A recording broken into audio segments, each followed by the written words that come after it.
Hey, everybody, welcome to another episode of Out of Our League. Today's guest is super amazing, and we're super excited to talk to them. However, let's introduce our other hosts. Caesar, how are you today? It's another day. You know, it is Uh, what it is. do you want to show off your Feel sweatshirt it. really quick? Because I feel like your mood is very uniform. Yes. It's a hoodie that says "I'm not okay" and that's okay, and I Aw. made it. Hugs for Caesar in chat, please. Hugs for Caesar. You got a little rain cloud and it's got like a little heart. You can't really see it that well. But that's my hoodie. I made it.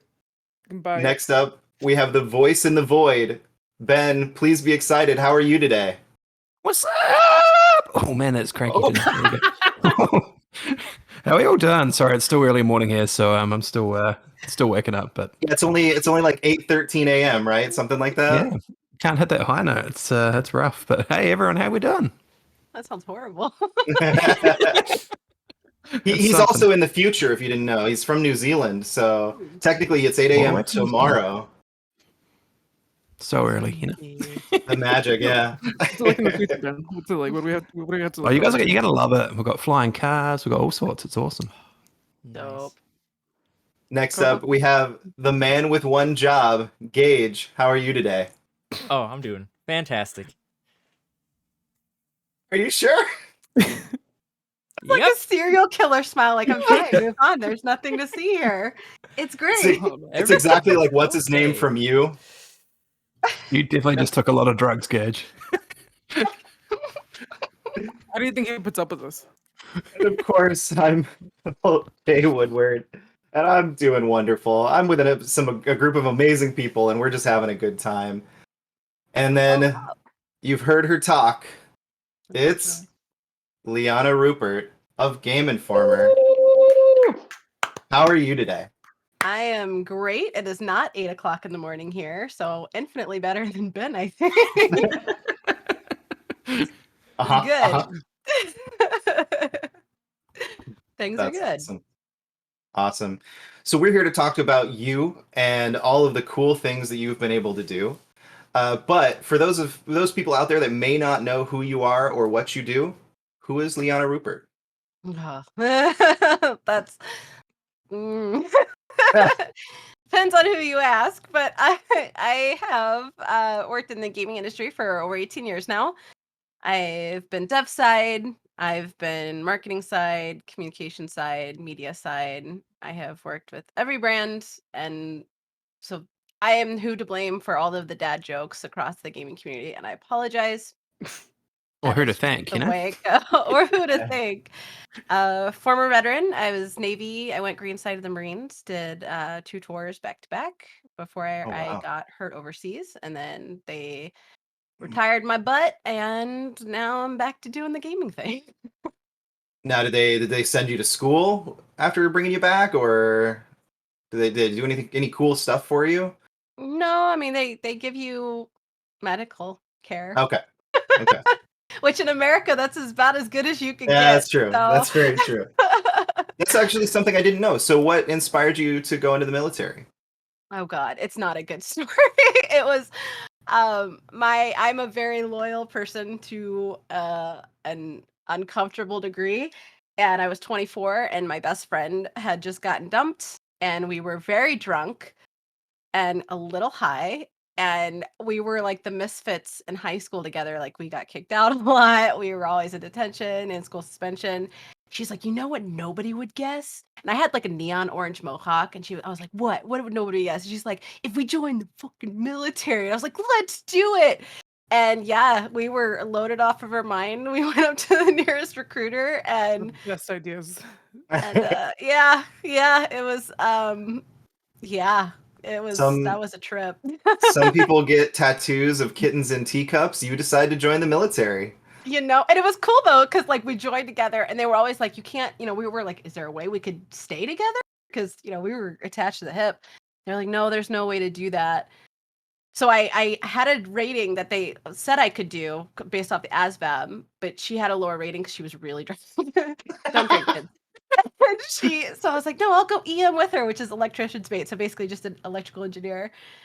And we went to boot camp together. We were bunkmates in boot camp. Our training school, we were roommates. We were in the same flight group. And then she got pregnant the same time I got injured. So we actually came back to stateside medevac at the same time. And then we were in the Oh, hospital wow. at the same time. And then we got out at the same time. So we literally did our entire military career together, despite being told that wasn't possible. It was great. Wow. That's That's awesome. wild. She's the real MVP. It's good. So, God, that's so interesting. So, in between all that, what inspired you to get into the gaming industry?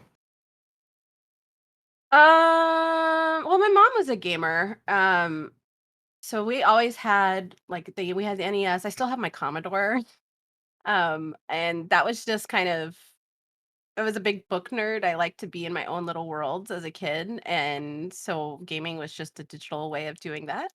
So that was kind of a big part of me growing up. And then when I was growing up, I was homeless off and on. And I remember one of my favorite memories was one of the shelters I was staying at. I think it was like I was young. I was really young. And for Christmas, some people donated Segas. Oh, And I sure. just remember just thinking like this is the coolest thing ever. And I think that was probably the moment where I was like, I need to do something in games. And then I tried to go to school for game development, but that was in 2003. And everybody, even my counselor, was like, no, that's more of a guy's field and there's no Oof. money to be made in that. This was before like gaming was like mainstream or whatever, and Yeah. it wasn't cool or anything. And I was like, oh, you're right. And so I just went for a master's in business and regretted it. But yeah, I knew I was wanting to do something with gaming. So even when I was like young, like 13, 14, I applied to where you can work legally. And then I got a job at a vintage game store called Vintage Stock. And then when I was 16, I got a job at EB Games. And then I just started writing everywhere. And I kind of stumbled into games media, but it was a happy accident. I was like the Bob Ross that was like Bob Ross of gaming. I'm the dirty paintbrush that's been sitting in the muddy paint water for over an hour. I always think it's interesting how gamers like kind of, or at least used to, probably not so much anymore. Half the kids probably don't even know what a GameStop or EB Games is now. But when you look at Yeah. sad face. Uh, but when you look, I'm just thinking with the pandemic and everything, like who goes to a retail location anymore? Yeah. But we kind of like idolized those stores as kids, as gamer kids. Like working at a GameStop was like the pinnacle when you were young. Yeah. I remember like I wanted to work at my software, etc. when I was like 13 so bad. And then when I was 18, I ended up working at when it turned over to GameSpot. Or stop GameSpot. I Oops. do that too. Well, I was a huge fan of GameSpot at the time, and I always mixed them up. Greg Kasavin and Jeff Gersman, man, they were my heroes Mm. back when I was a kid. Oh, yeah. But anyway, yeah, it's so interesting how we kind of idolize those stores, and then it's like once you work there, you're like, oh, this is retail, huh? This is retail and people are shitty. Sorry, I don't know if we're allowed to cuss. I apologize. No, you're fucking fine. It's all good. Once a sailor, always a sailor. You know, I got an Right. excuse. Look off camera. Ooh. Good times. That's awesome. So what's like your first gaming memory? Like you said, the Sega was probably the first time that you really fell in love with gaming. But what's that first game that really caught your attention? My first game that I was gaming before that because my mom and I always Right. played SNES and NES together. Like we were obsessed. But I think the game that kind of because my thing is I love RPGs, but my favorite genre is shooters. And back in the day, I remember that Contra 3 Alien Wars on SNES, that is what got me, even though it doesn't play like we know shooters today. Right. I just loved how badass I felt and jumping on the motorcycles into space basically to fight Yeah. giant cyborgs, you know? the Alien usual- cyborg, yeah. Yeah, the usual Wednesday, you know, whatever. And yeah, that was the game. That was my first favorite game, and it's still like my top 5 favorite games of all time. That was so freaking good. Oh, and now it's on Switch because it's in the collection. I'm like, yeah. boy. Still Dude, the just as Switch hard. is like the ultimate like retro gaming console. I just put everything on that system. I'm great. I can just Pretty take it everywhere I much. go. Love it. Pretty much. So you said So, you were on the dev side for a little while. What did you do? so I worked through a marketing agency called Greenlit Content, and we did everything. And we had sites like Shack News and Prima Games, and then I was editor in chief of that and Twin Galaxies. And then I was the director of editorial, so I oversaw all the sites. But we also did shows, like we did HyperX, all of the HyperX's shows, talent management. I worked Wow. there with getting streamers jobs and worked with Xbox, making trailers and their social media. I did Overwatch social media for a while through contracts, so for Blizzard and there. And then I got to help ship Walking Dead Saints and Sinners and Marvel Strike Ah. Force. So those were two games I got to be a part of and be on that side of, and not writing. But yeah, it was cool. They knew I wanted to do more than just games media, so they kind of just let me do whatever I wanted as long as I could prove that I was, the right choice, or I could handle it. But we did built decks, we made E3 booths, we did Oh, that's so cool. a lot of the press events. We put together like the Mortal Kombat press event where we had tattoo artists there. That was us. Nice. It was That's cool. awesome. It was really cool. It was weird, but it was cool. I was kind of wonder how that all comes together because you see some of the RIP 3. Oh man. But you see all the cool crazy booths that they put together. Like there was the Raccoon City Police Department set that they built for RE Remake 2 or Yeah. RE2 Remake. And I always wonder like what the process is. Like do they just hire contractors to like how involved is the company in that stuff? Do they outsource it? Just really cool. Yeah, they usually outsource it, but they'll have representatives there. Like we worked really closely. Like we did this weird, that was a horrible idea. Whoever came up with this idea, shame. So we had like, it was my first time being on location, like freaking out because so you have these clients that are like big names. So we were working with Activision and Xbox. They wanted to do this like pop-up thing. So we had influencers come into it was like an Abercrombie and Fitch or something. It was one of those stores, but it was the one store in the entire mall that was all metal. So we couldn't get Wi-Fi. Oh, no. And then so we're like, well, how do we do this live stream? Like we have all of our camera crew. I have all the sets set up. We had the couch. We had the influencers. We were like, people couldn't get in yet because it was like really like set up to be like a party. And so I was like, fuck. And so I like grabbed I had like 6 bags on me and I was like, okay, we're doing this. And I like ran to the security because they were like, well, we could do the hardwire internet, but you have to have a password. But the security office will. And we went there and it was the one day that they all were closed down to like Ah. something happened and they were like, we're all a team and we're gonna be off. So then I started like calling them. I was like, one of y'all needs to come up here and like come here, and they were like, we're not going to, so sorry. And so then we like went to Verizon and AT&T and Sprint. We tried to get all of those Wi-Fi boxes to try to boost, and it was just horrible. So we ended up having to film it like it was live, Oh, what? and then we streamed it, but it was edited and everything, and it was just like Activision was so they weren't understanding. But we tried to tell them like you can't expect great internet in a metal room in the middle of In a of a retail store. mall. Yeah, wow. You couldn't I be a was gonna cell signal. I was gonna Yeah, say, it's- like, has anybody tried to use the Wi-Fi in a mall? It's the worst. Has Like, anyone it's- tried to use their cell phone in a mall? Like yeah.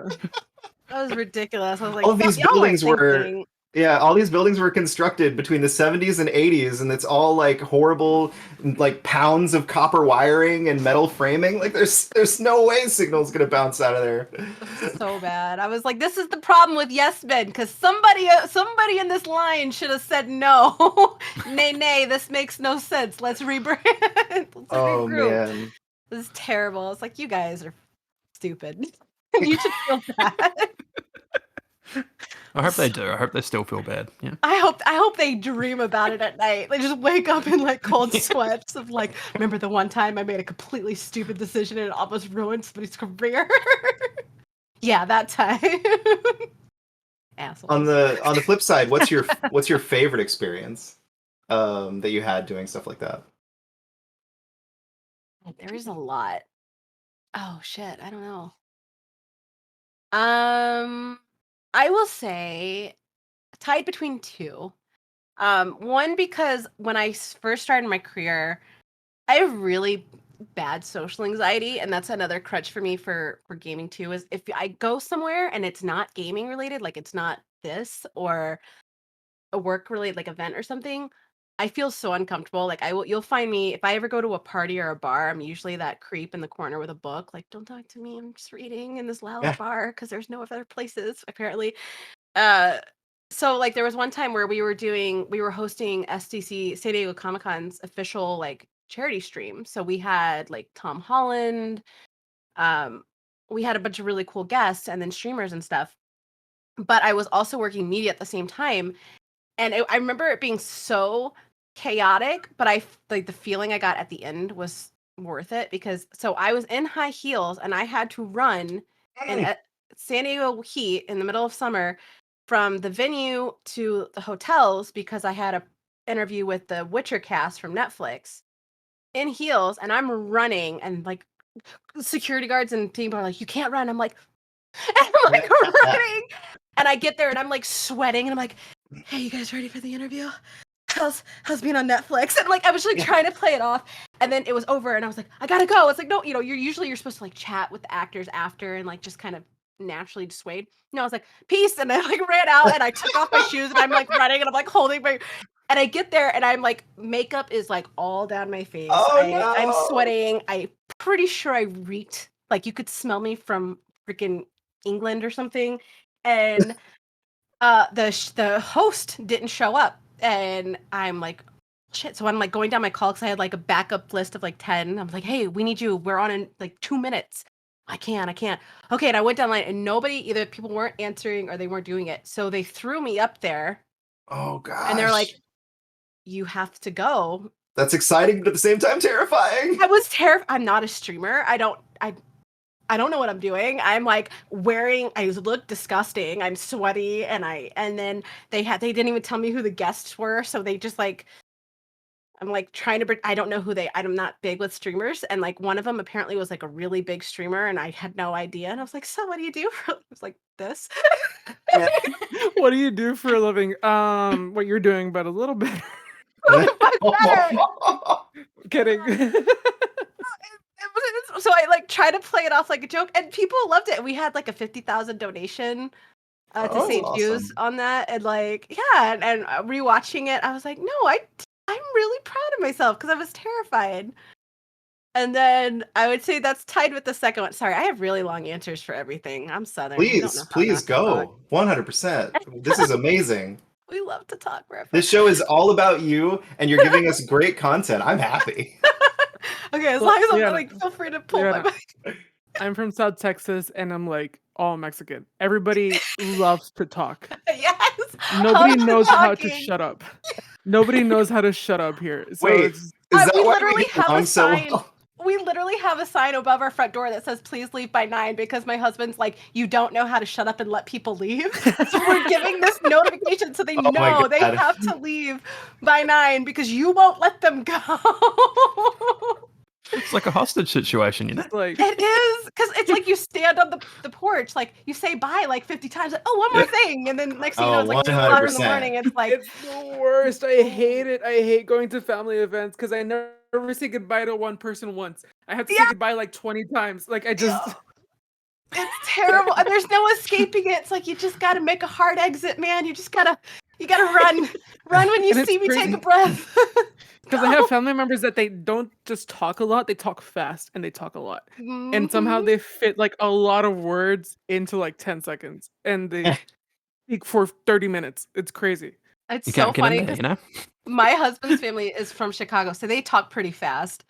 Mhm. But my family is from New Orleans, so they talk like this. Like my grandma, she is like very Southern Belle. Like, will not Yeah. leave the house without 50 freaking gold bracelets on, and bougie as hell, even though she's broke as hell. But whatever. And she always talks like this. Like, do you know what we're doing today. And then like my husband's family would be like, yeah, we're going to fucking Target. What do you want? It's so I'm like, weird. It's dramatic effect. It's dramatic effect. That's what it is. It's so bad. Like she has to pause dramatically to be like, "Are you paying attention to me? I'm the Southern Belle here." Like she's like the star of her own TV show. It's You love it. weird. You love Good times. Oh yeah, there was an actual question. See, I talk too much. MB. Okay, so my other one is tied. Well, I never been to Disneyland or Disney World or anything like that. We went for a press event for Star Wars Jedi Fallen Order, and they rented out the park. So we got to do. So not only was it my first time getting to go, but I got to like no lines, and I got to go like on all the Star Wars stuff. And I have no chill. Anybody that's worked with me will tell you like I scream and excite. Like if you'll know how I'm feeling no matter what. I have no fucking chill. And I was like, I was like, I want to be the engineer because I was engineer in the military when you do the big like Millennium Falcon run, and I just like we got out and I had like the biggest smile and like mascara tracks all down my face. I was like, this is fucking awesome. And it was cool too because like my best friends were there. Like there's one writer from MMORPG. He goes by Pastor Name because he's also a pastor, which is hilarious because I am the most sacrilegious asshole you will ever meet. So the fact that my best friend is a pastor is hilarious. But like I saw him, and then there was two writers that I noticed weren't like in the because it's a small industry.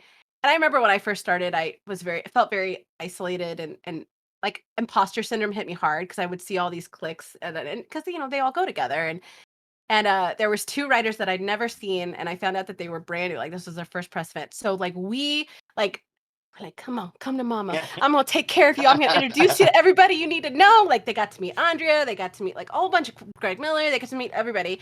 And I was just giving them tips, like this is what you should do here. This is what try this. And I was like, it was just really fun because it like let me remember like why I started because they were just so excited and just so like taking in everything. Like it was the best thing because it was like it's easy to get jaded, but we're fucking Disney World. We got to make lightsabers, bro. It was dope. That was really cool. And then just we left at like midnight because like we went to the cantina and everybody was pretty toasted. And going back because my friend like lost his sweater and then it turns out it was underneath his shirt.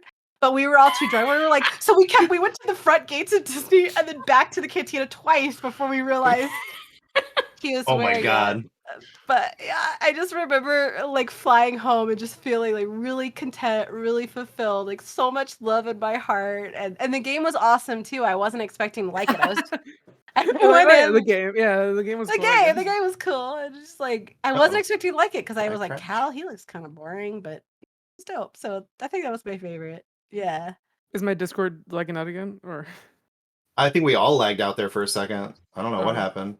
might I have didn't just been feel you then. like on my end. Sorry. It was probably No, my fault. you're then. fine. Everyone froze for me for a second. I was like, oh no. Yeah, it was just you, Phil. It was just you. How okay, dare you. perfect. Perfect. You jerk. How dare you have technical issues? So His I'm glad computer you brought doesn't up like Disney. building your own lightsaber. I was gonna ask you if you didn't bring it up. Like, do you have access to it? Can you show it off on the show? I don't know where it is. Okay, I'm in the no process problem. of moving.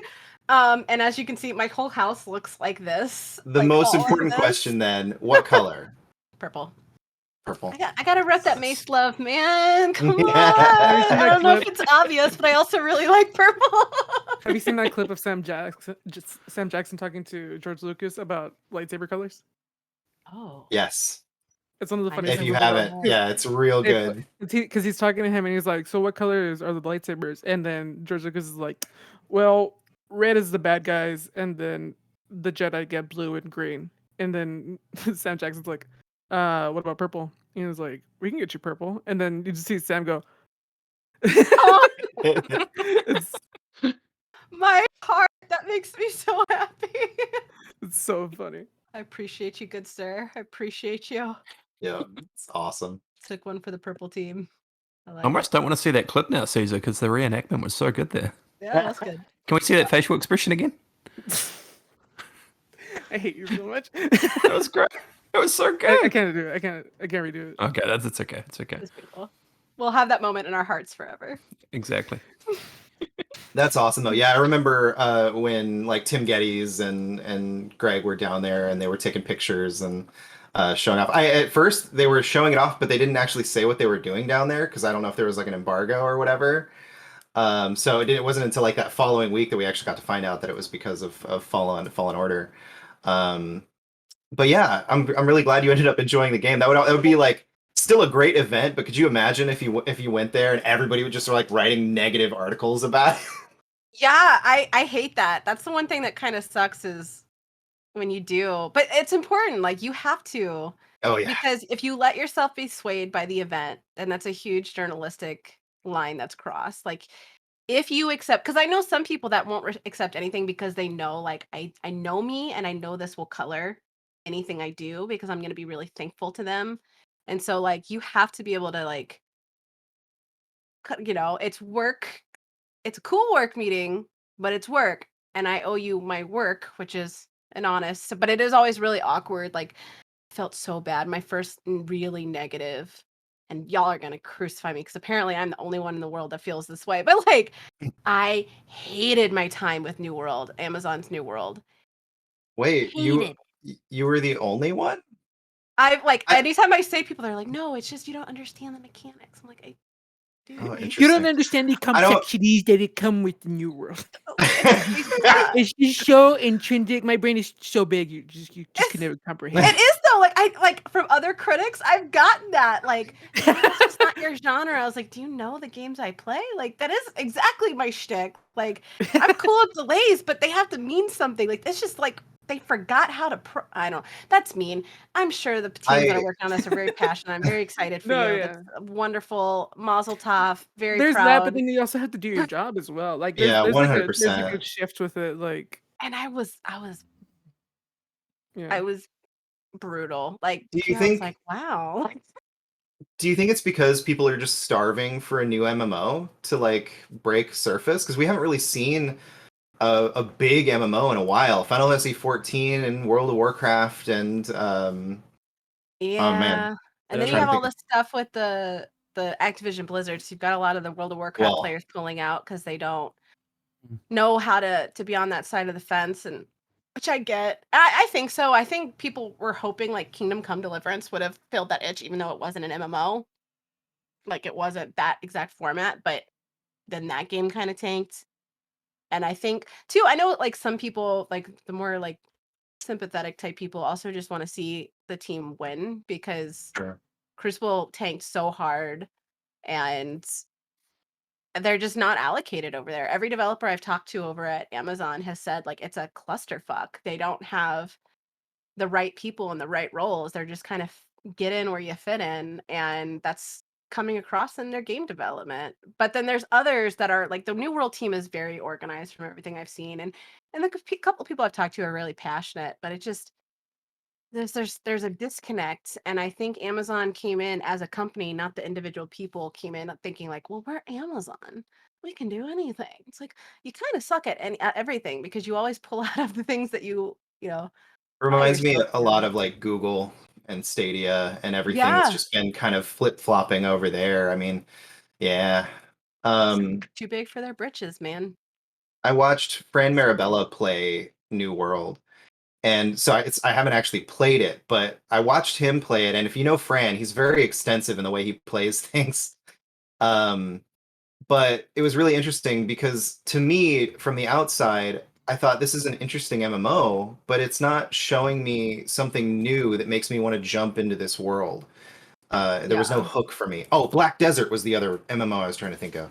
Oh, Uh, I want to love that game so bad. It's got some of the best character creation. But fuck the mechanic. I'm a mechanics snob. If it's shitty mechanics, I can't. Maybe it got better though. It was a couple of years since I uninstalled it. for me, Black Desert was the way they did the microtransactions, making the way they monetized it was what broke me from wanting to try it any more than I had already done. I feel ya. That's fair. I don't even think I got that far into it. I think I did like the first like intro quest, and I was like, I just want you to walk forward. It's not that hard. Please just walk forward.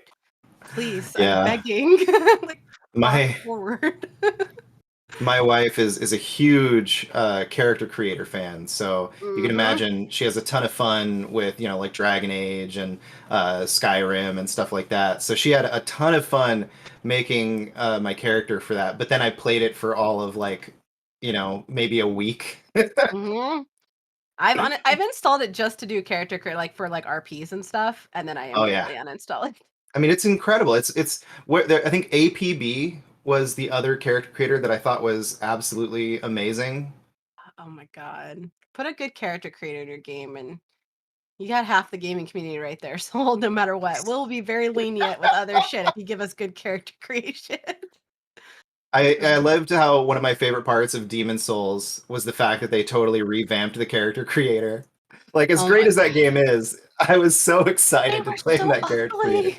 Right? You're Ruth of Vanilla. It's like you look like you have tapeworms for elbows. What is wrong with your face? Like your nose isn't supposed to be there.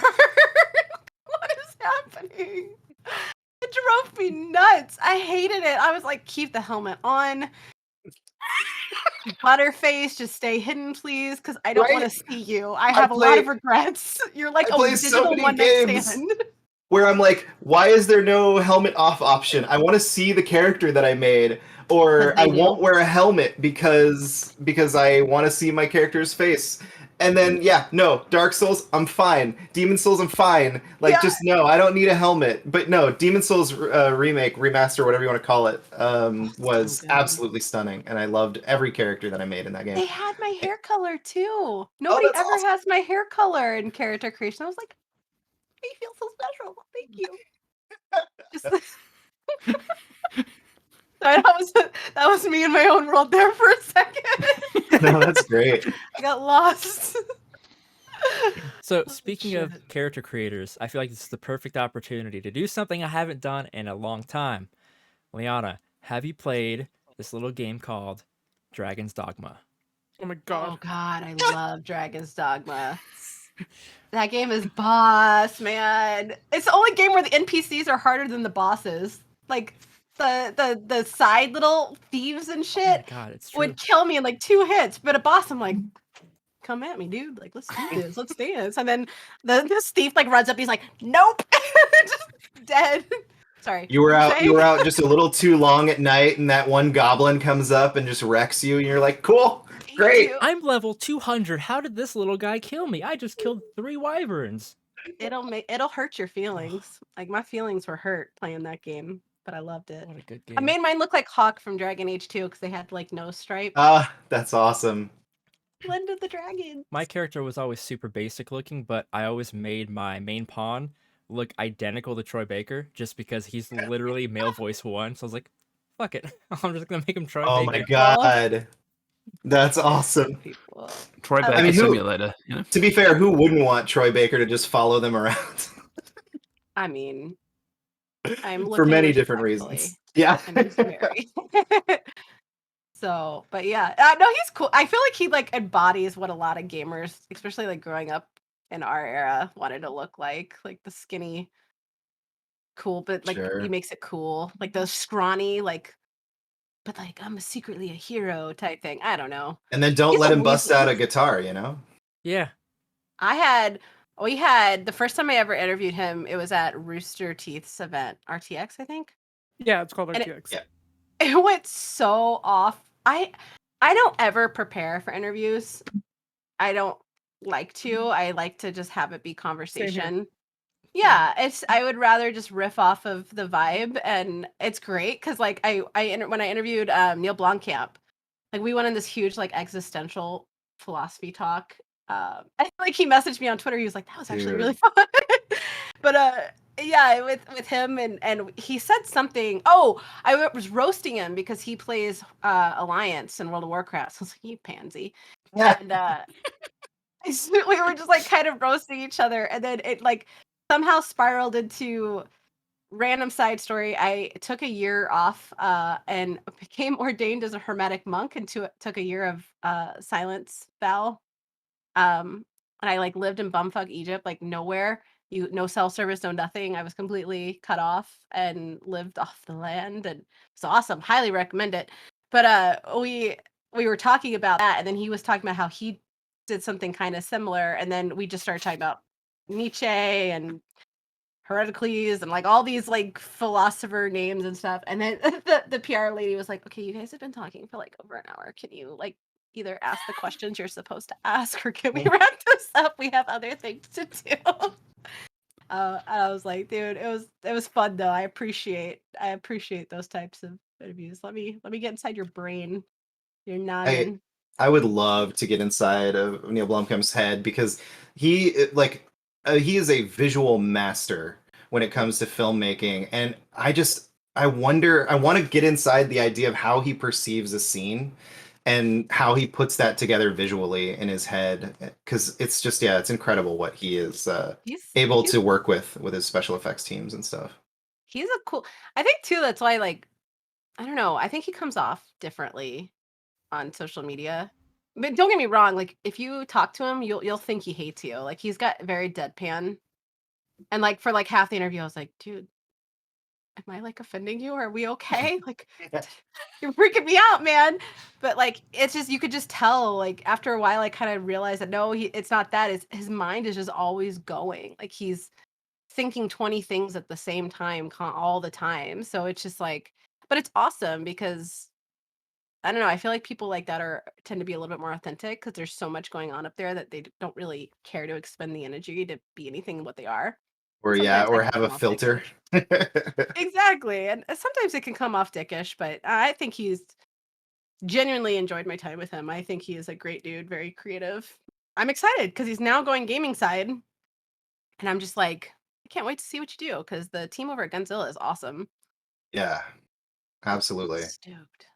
That's really cool. I don't know how we got to Neil Blomkamp from all that. It's so great. There's no structure with the iPulse. Troy Baker, Neil Blomkamp. Dragon's Dogma. Dragon's Dogma, naturally. I too always go from Dragon's Dogma to Neil Blomkamp. I just wanted to say on that note that I really hope the rumors about Dragon's Dogma 2 being in development are real because Gage, I what's your need issue? it. Why do you hate it. Dragon's Dogma so much, Gage? Please, I can't take Gage, it. Don't give him hope. I can't. Why do you hate- Don't give him hope. That's the idea. He doesn't want hope that Why do Dragon's you Dogma hate- 2 is going to exist. Why do you hate that game so much? It's the only game I want. It's it. Just give me Dragon's all I Dogma care 2, about. please. Oh, They'll bring it back, buddy, but it'll just be, one of those puzzle games, Oh no! Just a match 2 puzzle game. It'll be monetized to hell too on they're gonna mobile. sell to Konami, make pachinko machines out of it. They're gonna announce Dragon's Dogma mobile, and then everybody's gonna boo, and they're gonna be like, "What? Do you guys not have phones?" It's gonna be called Dragons and Dogmas, and it's just gonna be a clone of Puzzles and Dragons. Oh yes, give me that game.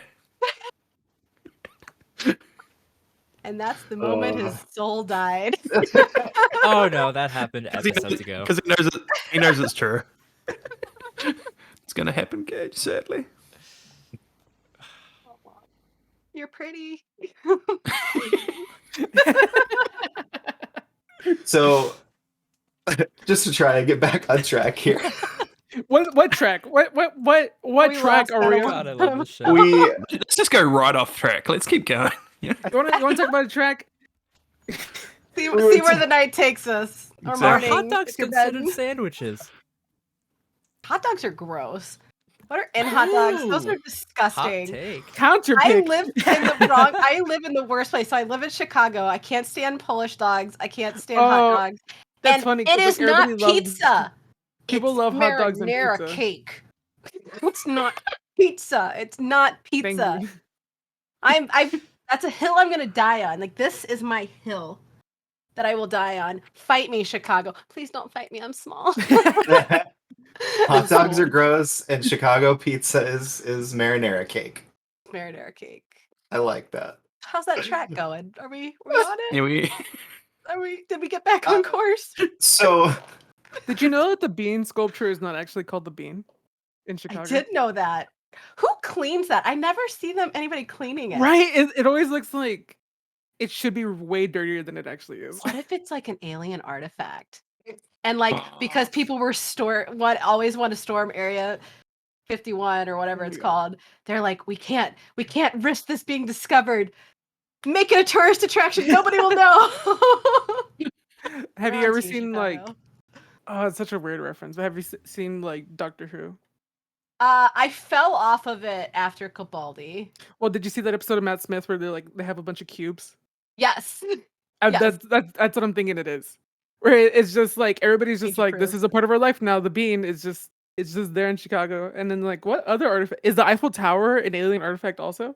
Change approved. Nobody knows. So- This is our new reality. Sorry. If you go down the extreme conspiracy theorist route, all the crazy stuff that you see in movies is just so that the government can disprove any argument you have of actually Oh, I've thinking heard that those that, things yeah. exist. So they can be like, oh, you just watched Stargate, okay? You just watched Stargate. That's just a fake, fictional thing that doesn't exist. However, we know. We know, we okay? know. We know.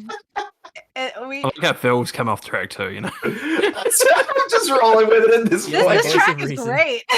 He's joined us. We don't know what the fuck we're talking about, but we're having a good time doing it. What's a Chicago dog? I keep hearing about Chicago dogs. What are they? Polish. It's a dog that was Oh, born in Chicago Chicago. dog has the pickle. Okay, Chicago dogs are good. But I have to be drunk to eat it because I know what's inside of the hot dog. And it's nasty. I don't want to be nasty. Now, what But if if I'm if like- you did like a vegan dog or something? Does that exist? You know, I've never had a vegan. I've had vegan bacon though is actually really good. I actually prefer vegan bacon, which is weird because I'm like a red meat eater to the bone, but it's really crispy. It's like chips. I'm just saying, if you took a vegan dog or like a veggie dog, I would you do could that. have the whole idea of a hot dog without what's inside of the hot dog. I would do that. Because it's good. It's like mustard, and then it's a pickle, and then it's peppers. Right around in this time at the Oh. video, Gage, if you could just put "embrace chaos" on my screen right here, please. For some reason, the term vegan dog just makes me laugh at. I'm just gonna do lower thirds. Thanks.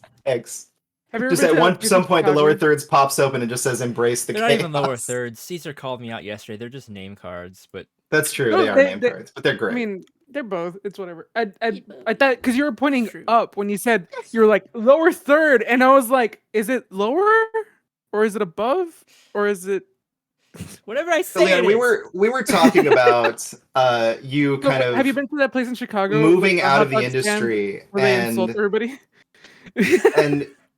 trying No, to I wanna find get- I something wanna that dog wasn't track it. as intense as what you were doing before. I have So no idea that what you once said. I'm sorry. Can we backtrack? nope, I'm not backtracking at all. We're Okay. embracing the chaos. Okay, So we're my embracing chaos, got my question to you is, how do you deal with things like social anxiety, burnout, and other things that may be going on in your life? You said before we started recording that you have a problem saying no, and then we talked about yes men needing to say no sometimes. Yeah, so do what I how do say, you not deal what with I Never being too late. You can always overwhelmed say and no now. No, I don't want to answer. No, I will. Yeah. Yes. Let's Give him what he wants. Sure. I'm still figuring that out. I have a very strong work ethic, and that gets taken advantage of a lot. I had one job where I literally worked 2 years with no days off. oh gosh. 12 to 18-hour days every day. Had a close family member die, and I had to write from the front row of their funeral. I had a seizure, and I was told if you don't meet your deadline by the end of the day, you're fired. Even though I was like the highest traffic person there, and I wrote 4 times the amount of everybody else because I don't have work-life balance. Working on it. I'm learning slowly but surely. But yeah, I'm still figuring that out. I know part of that journey is leaving games media, because games media, you do have to be plugged in all the time. So if you're naturally a person that wants to make everybody happy and not feel like you're letting people down, that's like my biggest fear that I'm working on. Is I hold myself up to, that's why a lot of like trolls and stuff don't really hurt my feelings, because there's nothing you could tell me that I don't tell myself. Like I have the worst self-talk. It's ridiculous. And Yeah, I need to be better. But the games media is, that's just not really the avenue to do it. If you like to be all in, and I feel like I'm just kind of approaching that age where I need to start making cuts to my life and start saying no and not make commitments. Like I have a YouTube channel, but I don't post on a schedule, and I've always said that in my videos. Like I'm doing this until it stops being fun. I need something. And with social anxiety, honestly, for me, and this is not something I would always recommend because I'm not here to tell anybody how to feel or how to act. But I love being scared. I love challenging myself to do things. That's why I leapt in the military. It was so unlike anything I've ever done, and we live very short lives. I want to experience everything, and that means getting out of your comfort zone and learning things. And so for me, I accepted my very first press event because I'd never been to California at that point. This was a long time ago, and I've never traveled by myself across country, and I was terrified, like to the point where I didn't sleep for 2 days straight and I couldn't keep down food. That's how scared I was. And I did it. And then now, like, press events are my favorite thing to do because I get to see all my friends and get to chat with devs and just chill and have a good time. But I wouldn't have gotten to that point if I didn't force myself, if I didn't get comfortable with the idea of being uncomfortable, because I think life is really hard, and it would be wonderful if it was all puppy dogs and rainbows and everybody got along and everybody Star Trek. had the same opinion. I guess we're all supposed to have a hive mind, but like it's, you know, the world does not bend to your individual whims, and it sucks. It really, as a woman in this industry that's still very much male dominated, it fucking sucks. But what you can control, because you can't control the people around you, what you can control is how you react to it and how you do it. Like people would weaponize my social anxiety against me, so I took away that weapon. I got myself comfortable with the idea of being uncomfortable until I fake it till you make it. And then I was like, hey, this doesn't make me uncomfortable anymore. I'm actually really excited. And I just ate a whole fucking pizza to myself. So yeah, it's just like, that's kind of my way of dealing with it. And also to avoid burnout, create just for the idea of creating. I don't know when we got into this habit and this idea that you can only create if there's a benefit. Like if you sell, like I have written books, entire books that will never see the light of day because I didn't write it for you. I wrote it for me. And that's okay. Like really passionate people will make YouTube videos and they'll be so excited and you could tell their love is just pouring out, but it's not an instant hit. So then they give up. And it's like, no, you shouldn't. Would it be great if it turned into something? Absolutely. But that shouldn't be why you should do things that bring you joy, whether or not people see it, whether or not you become TikTok famous. Do create because you want to create, not because you feel like you have to create. And And that's the best way to deal with that. that's literally this show for us. Like, I mean, it's a passion project. The whole So much. channel is, honestly. Yeah. Everything That's good. Everything we've And done. look at all the people you guys have had on. People are attracted to passion. Doesn't matter. And nothing else matters. People want to see your heart. And yeah, it just blows my mind that we've been able, I like just reaching out to these people. And as you were talking about, like at first I was really afraid of like, what if they, like think I'm badgering them or like whatever. And I was like, you know what? Like, I'm not going to get anywhere if I don't put myself out there. So what's the worst that can happen? I don't get a response or they say they can't do it. So I'm just going be to afraid and do it anyway. email and message everyone under the sun. And we've gotten up to almost 40 episodes now, and we've gotten to talk to some really amazing people that we never would have been able to talk to without this show, and it's just been absolutely amazing. And I still can't believe we were able to talk to Jesse. Crazy. Jesse G, Xavier She's one of our close Woods. friends. That's a joke. She's one of our close friends. Like Somebody's been on multiple shows. I was like, I definitely know who that is. Yeah. No. One of the biggest shocks to me was like Xavier Woods, and like everybody is like, everybody we talk to is like really shocking to me or not shocking in a way. Like there's a sense of reality that comes with every person that I think of as like a big personality. Yeah. Because you get to find out that they're human. Can you let me finish what I have to say? Damn! God damn! Way to steal my thunder. Justice Whoops. for Caesar.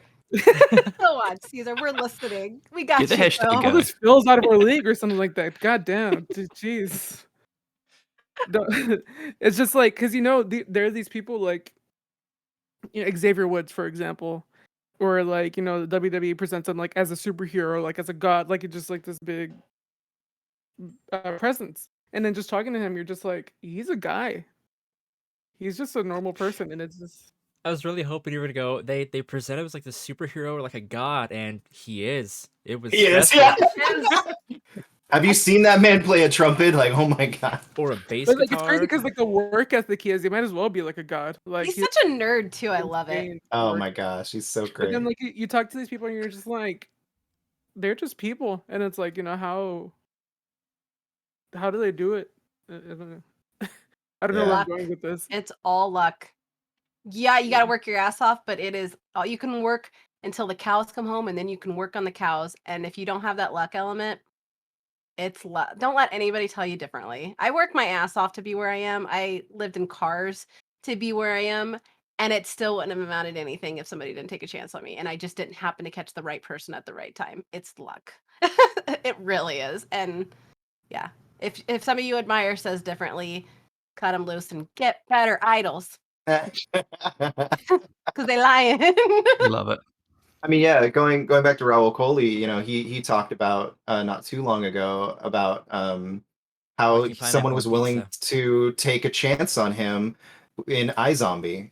He didn't have a lot of acting credits under his belt, and he was going to be a central part of this cast, and they made him an offer, and he took it with open arms because he didn't have the greatest track record, and the fact that they even thought about choosing him was kind of like a really big opportunity for him, and it was a lucky opportunity for him. So Such a good show. Oh my god. oh god, yeah. So much fun. I can't even imagine how fun it must be to be able to sit there and play a different character every single episode and get into the mindset of these different people and characters and just have fun with it. Oh my gosh. Beautiful. Going back to Fear really quick. That's probably Good game series. one of the hey, it is a good game series.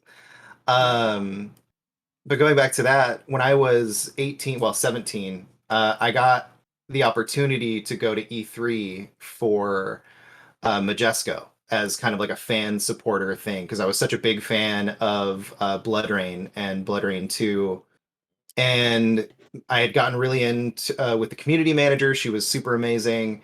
And I was friends with some of the devs on Blood Rain, and they were like, hey, like if you really want to come out to E3, like we have a pass waiting for you. And I ended up not doing it because I got too scared. It would have been the first time I had ever left like on a journey by myself. Yeah. And even though I had idolized E3 and this game and these people and definitely wanted to go experience that and could have probably made a ton of connections really early in my life, I was too afraid to do it. And I ended up not pulling that trigger. And it is something that sits in the back of my mind and makes me go, what if? Yeah. And so, yeah, I absolutely think that do your best to push through some of those fears because you never know what's going to come out of it. It could have been the worst experience of my life. It could have been horrible. Like maybe I would have gotten robbed. I don't know. However, I also will never know the answer to those questions. Yeah, I feel like that's a lesson everybody learns. And I think, honestly, if I didn't have the upbringing I did, I wouldn't necessarily go headlong into it. But when you're homeless at 5, the definition of fear changes because it was in New Orleans, very dangerous city, and not a stable, obviously not a stable home life, and but the world kept going. It was either, didn't matter how I was feeling or how scared I was, the world kept going. The person next to me had no idea. And I'm a really prideful person. Um, yeah, I will keep pushing despite people that say I can't. Because I would never disrespect somebody. And so that's my quiet way of hitting back of like, okay, well, you can't stand me, so I'm gonna make sure you see me everywhere. I feel like that it's important. You have to leaving Game Informer because I put my 2 weeks notice in. Was honestly one of the scariest things I ever did. As I was putting my 2 weeks notice in, I was sobbing on the phone with Reiner. Like I terrified because also I've never left a job without like a huge plan in place because military is have every backup plan for every backup plan for every backup plan. But it just felt like in my heart it was the right thing to do. And when your gut starts telling you something, or if you keep having this thought in your head over and over again, that's you trying to tell yourself something. And I kept having that thought of I should leave games media or at least take an extended break. And I noticed I kept having that thought over and over again. But this is a dream that took 18 years to build, and a community that took 18 years. And I was scared like some of my community would leave because I don't know if you're only following me for my connections or you actually give a shit the stupid shit post I have. But it just, and I was worried and what if I leave and I regret it? And Game Informer was always my pinnacle. That was always the place. Like one day, ask any boss I've ever had. When they tell you where do you see yourself in 5 years, I always said Game Informer. They're like, well, that's a competitor. So, Game Informer. And then it was funny because I was at Greenlit, and when I put in my 2 weeks, I was at Greenlit. He goes, it's Game Informer, isn't it? I was like, it's Game Informer. He's like, excited for me, but if it's again, life is short. You gotta do, and you. The best way I can describe it is, and this is, I'm not. This makes me sound like such a hippie, but like I don't know again, what you life is mean. really, really short, and you can't change if you're comfortable because there's no motivator, no motivator to change. If you're always full, you're not going to be motivated to cook. If you're always tired, you're not going to be motivated to run it for. It's just how it is. Your thoughts are very important, and your comfort zone is very important. So if you don't let yourself be uncomfortable, you're not going to get out of your own scope. And that worldview is going to be so limited because you don't know what you don't know. You don't know the experiences you haven't experienced. And yeah, just listen to your fucking gut. If your gut is telling you go, fucking go. Like, I've had some of the coolest experiences because of that. I remember I had like a practice midlife crisis when I was 20. I sold everything, everything, my car, my house, or my apartment. I cashed in my student loans because back in the day there was less security. Cashed out all my student loans, took every credit card I had, and went over to my friend's house. I was like, "We're going to Europe," and I grabbed him, and we were only going to go for 2 weeks, and we ended up staying there for over almost 9 months because we just went whatever. We went to Romania, we went to Spain, we went to Italy. No money, like we just got odd jobs. Sometimes we slept at train stations, and it was on the whim, but something in my soul was saying I need to leave. I'm not happy where I am. I was living in a small town at the time after Katrina, and I was like, I'm not happy. And I was like looking around at my job, and I was just like, this is really it. But I don't have an avenue of an escape. So let me put myself in a completely different situation and open up a different part of my mind. And then I came back like super refreshed, like broke as hell, but I came back super refreshed and just give yourself permission to be batshit crazy sometimes. Like there's no right way to live. I mean, don't mass murder people, but like that's probably a right way to live. But in within God reason. damn it. I know I ruined Caesar's plans for this Nah. weekend. My bad. But yeah, I don't know if that answered the question at all. That was another ramble, but yeah, that would be my biggest like advice is get comfortable with being uncomfortable, and if you're scared, do it anyway. I think that was great. What a story. It's great. Ryan Colt I got Levy, bed with you, who's honestly. and Thanks, Gage. Glad to hear your voice, buddy. Gage, remember those episodes you would introduce and Ben would just be like, hey, what about me? Yeah, I remember forgetting him a couple times. I'm sorry, Ben. I guess I'll go fuck myself. Everyone forgets New Zealand. It's okay. beautiful, but it's gone. Ryan Colt Levy was on the show, and Oh, I love that guy. he's been kind of an amazing inspiration for me because he's like 32, 33, something like that. And he's just now coming into his own as a voice actor. He's blown up everywhere. Just got a show as Watson in an anime. Like who thought he'd be playing Watson in an opposite of Sherlock in an anime. That's crazy Who awesome. thought he would have been voicing Ken in a Barbie music video?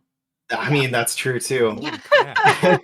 Who would have thought he'd be a But- voice of a Baby Shark music video? That's- But I love him so much because he always puts so much positivity out in the world. And one of the things he's been championing lately is it doesn't matter how old you are. Like if you want to make a change to your life, if you think you want to do something else, just go try and do it. The best you can do is try. And you're never too old to do something different.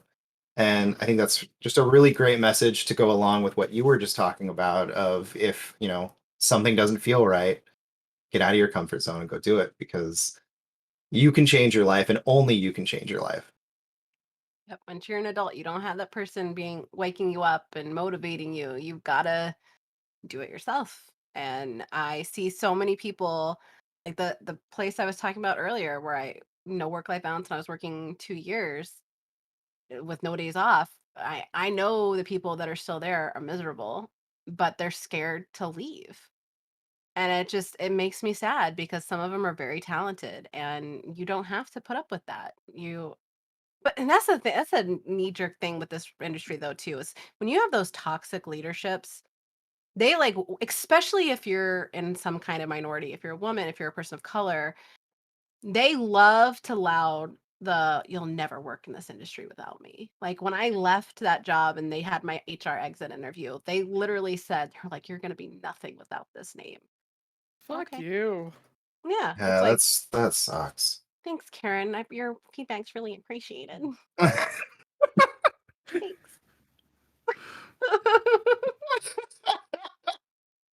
Thank you for that. Before we get into community questions, did anyone have anything they wanted to ask? I've got one question. If you don't, it's okay if you don't want to answer. But obviously, you mentioned taking a vow of silence for about 12 months. What if it's okay if you answer it? But yeah, or if you don't. But what did what led you down that sort of path? I'm just curious if you're open to talking about it. Yeah. An open book. I'm not ashamed of anything. When I got out of the military, I was very lost. They don't really do a good job of acclimating you back into civilian life. You go from this super structured. The one thing I can say is when you're in the military, you go through things that when you talk about it, you don't think you could ever come out of.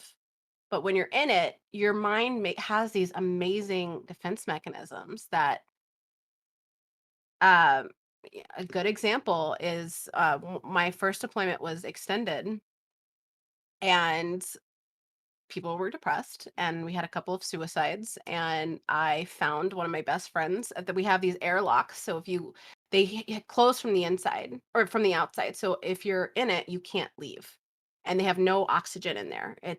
You don't go in there, and when we do have to do any kind of maintenance we have to air them out. We have to have like teams of 3 or more go in for buddy systems, make sure the door doesn't close behind it. And so that was a really popular way that people would kill themselves, and I found my friend, and she was been there for a few days, and I just kind of had to deal with it. And we made jokes about it. We made the jokes that I knew she would want us to make. When that's how we dealt with loss. Yeah, one of our crewmates, his dad, who was his best friend, died when he was on deployment, and he couldn't get back. And anytime he would be sad, he's like, "Oh yeah, my dad croaked. It's good." And then we just have a dark humor, and I've seen a lot of shit I didn't want to see, and then to be just thrust out into the civilian world because I was medically retired, it was jarring, and I had no money, and I didn't know where I wanted to go. It was weird, and as I was doing that process, I took a year. My mom is called Wisdom School, which is in like a small town in Texas. Again, no real electricity or anything like that. And it was cool because it was Hermeticism. There's a book. It's called the Book of Tarot. It was written by a former cardinal of the Vatican. It's really fucking cool shit. And it was like we had a Buddhist monk there, we had a Catholic priest, we had, all these denominations together. And you would go in the mornings and do morning meditation, and you wouldn't talk the first half of the day, and the last half of the day, you would, kind of go over what your mind went through. Like I wrote so much music during that time. I was so inspired the whole time I was there. And it was crazy. It's crazy what you hear in silence. Like, I remember because you're in the woods and I was sitting out in the woods and I had my notepad because sometimes the inspiration would hit and I wanted to write and just I saw my entire life in this clarity that I never thought I would ever see it. And it was wild. And I was like, I need more of this because I just felt really chaotic. I didn't, and not processing well what I was doing, what I did, what I've seen. And I was like, I need to do this. So I got the Book of Tarot and I got a couple of other scripts. There's this really cool book that was written by a former person that used to be at the Vatican, where they actually found like a lost book of the Bible in, I think it was either Afghanistan or Iraq. And it was supposedly written by Mary Magdalene. And it was really interesting because there is actual proof that this book exists. There's like paper trails of this book exists, and it says there's like a passage where she was like, it's her and Peter, and she's like, yeah, but he's like, what about Jesus? And she was like, yeah, but Jesus doesn't exist. And then Jesus talks and he goes, I'm just a symbol. I'm just basically the whole passage is talking about how the Bible is just a moral book and not meant to be taken literally. And Jesus didn't actually exist. This doesn't actually exist. Tabernacle didn't actually exist. Very wild. You can see why the Vatican wouldn't want to include it. Yeah. But it was traced back. The historic roots were verified. It was very cool. And I just spent that time just hearing the silence and getting back in touch with who I was before and getting in touch with the new parts of myself. Because I used to be a wholly different person before the military. I had a shitty work ethic. I didn't care about anything, living to die pretty much. Didn't really care. And I came out stronger and weaker in a lot of ways. And I felt like that silence was very necessary. And learning, because I've always been very spiritual. That was one thing my mom did do for me. She was really cool. Is she wanted me to experiment. I remember when I was 12, she gave me the Satanic Bible. She took me to church on Sundays. We moved to Trinidad and India, and I was a practicing Hindu for years. And she just, there's value in learning what people value, and that kind of gave me a way to find out what I valued again, because I didn't know at that time. So yeah. Oh, it's amazing. Thank you for sharing. That was Thank you, awesome. guys. I will say, no, never mind. Say it. It's a stupid joke. Say it. I love stupid jokes. Hit me. No, I was gonna say, like, my dog went missing like 9 months ago, and he recently came back. Aw. Yeah, just say hi to him. Here he is. Oh, what a cutie. What a good boy. There's that dark humor, you know. He's a good. I thought it was a Charizard at first. I was like, ooh, that's cool. That's funny. No, it's just, Oh man, now I gotta look up and see if there's a Charizard skeleton Love on the his internet. eyes. my mom hates that joke. Well done. Such a awesome. good boy. Such a good boy. Beautiful. No, I saw it and I was like, this looks just like Banjo, my dog that died in January. I was like, it's about the same size. I'll just I like it. get it. Much I less like it. maintenance too, Susie, you know. Huh? Much less maintenance, you know. A lot less maintenance. Yeah. A Quieter lot less too. fur. A lot less fur that they just find everywhere. Also. And he you don't have doesn't to look take him my feet as much. outside. Yeah. And if you do, people will probably It's call the just- cops and be like, "What the hell is this kid doing with a dog skeleton?" And just like dragging it on the floor. Just like on the leash. Oh god. His sister Thankfully- is still around, though. No, I was just saying, like, his sister, Chloe, she's still around here. But like, she keeps licking my feet, and every day I'm just like, please, shut up, or please Don't like stop your it, feet or licked, you're gonna meet Susan? your brother. Like, just please. People pay money for that. I hate it. It's the worst. Did anyone I else mean, have any any other questions? questions? Well, did anyone else have any other questions they wanted to ask? Ben, that was a beautiful question, and I thought it was an amazing answer because there are a lot of people out there that don't have the like a way to decompress after they get back from the military, and it can be very hard to readjust and acclimate to all of the crazy stuff that you have to deal with in America. After having a life that's so structured and having wildly different experiences than what a person living in a city in America has to deal with. It's so crazy, and how inconsiderate people can be. So thank you for that. Yeah. Yeah. Yeah.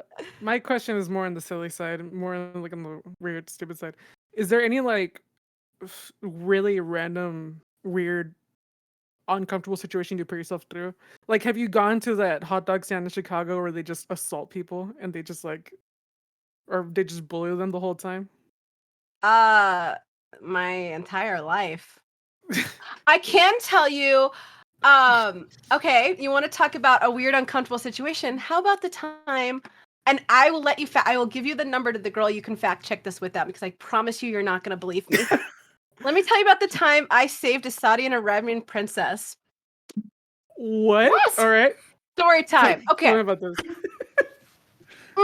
Okay. So before I joined, obviously, I had a problem with alcohol, as you could see by how I joined. That didn't go away in the military. In fact, it's worse. That's all we do is drink. It's all you do. We even make like bootleg wine out of like bath water. It's disgusting. Anyways, so I had to go meet my ship because my ship was already out in deployment. And so Spencer, the girl I was telling you about earlier, her and I got flown to Bahrain, which is in the Middle East. But it's a more liberal version. Like it's not quite to the level of like Taliban. Like it's not like you can have face uncovering and stuff, but there's still parts that are very male only. Like there's the purple district that you can't go in if you're a woman. We went there.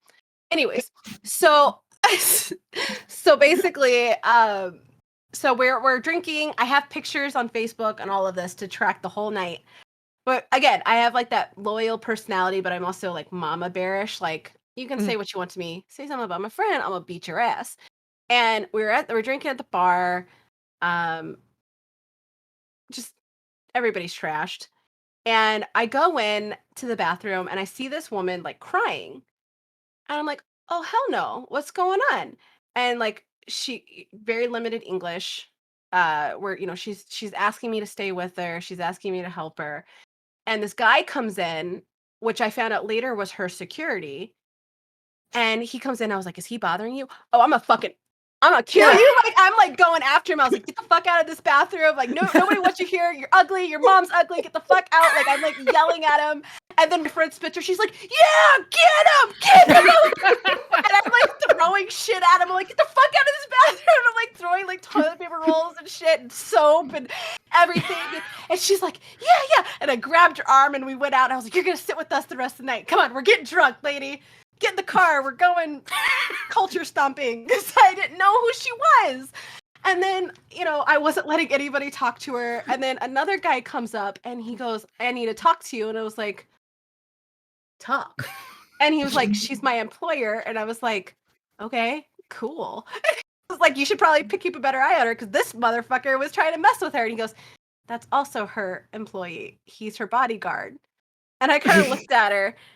And she like smiled at me, and that was when he told me who she was, and I was like, "Sorry about your face, dude." And it was fun though. Like we took her and we took Spencer, and again drunk, and we have the pictures.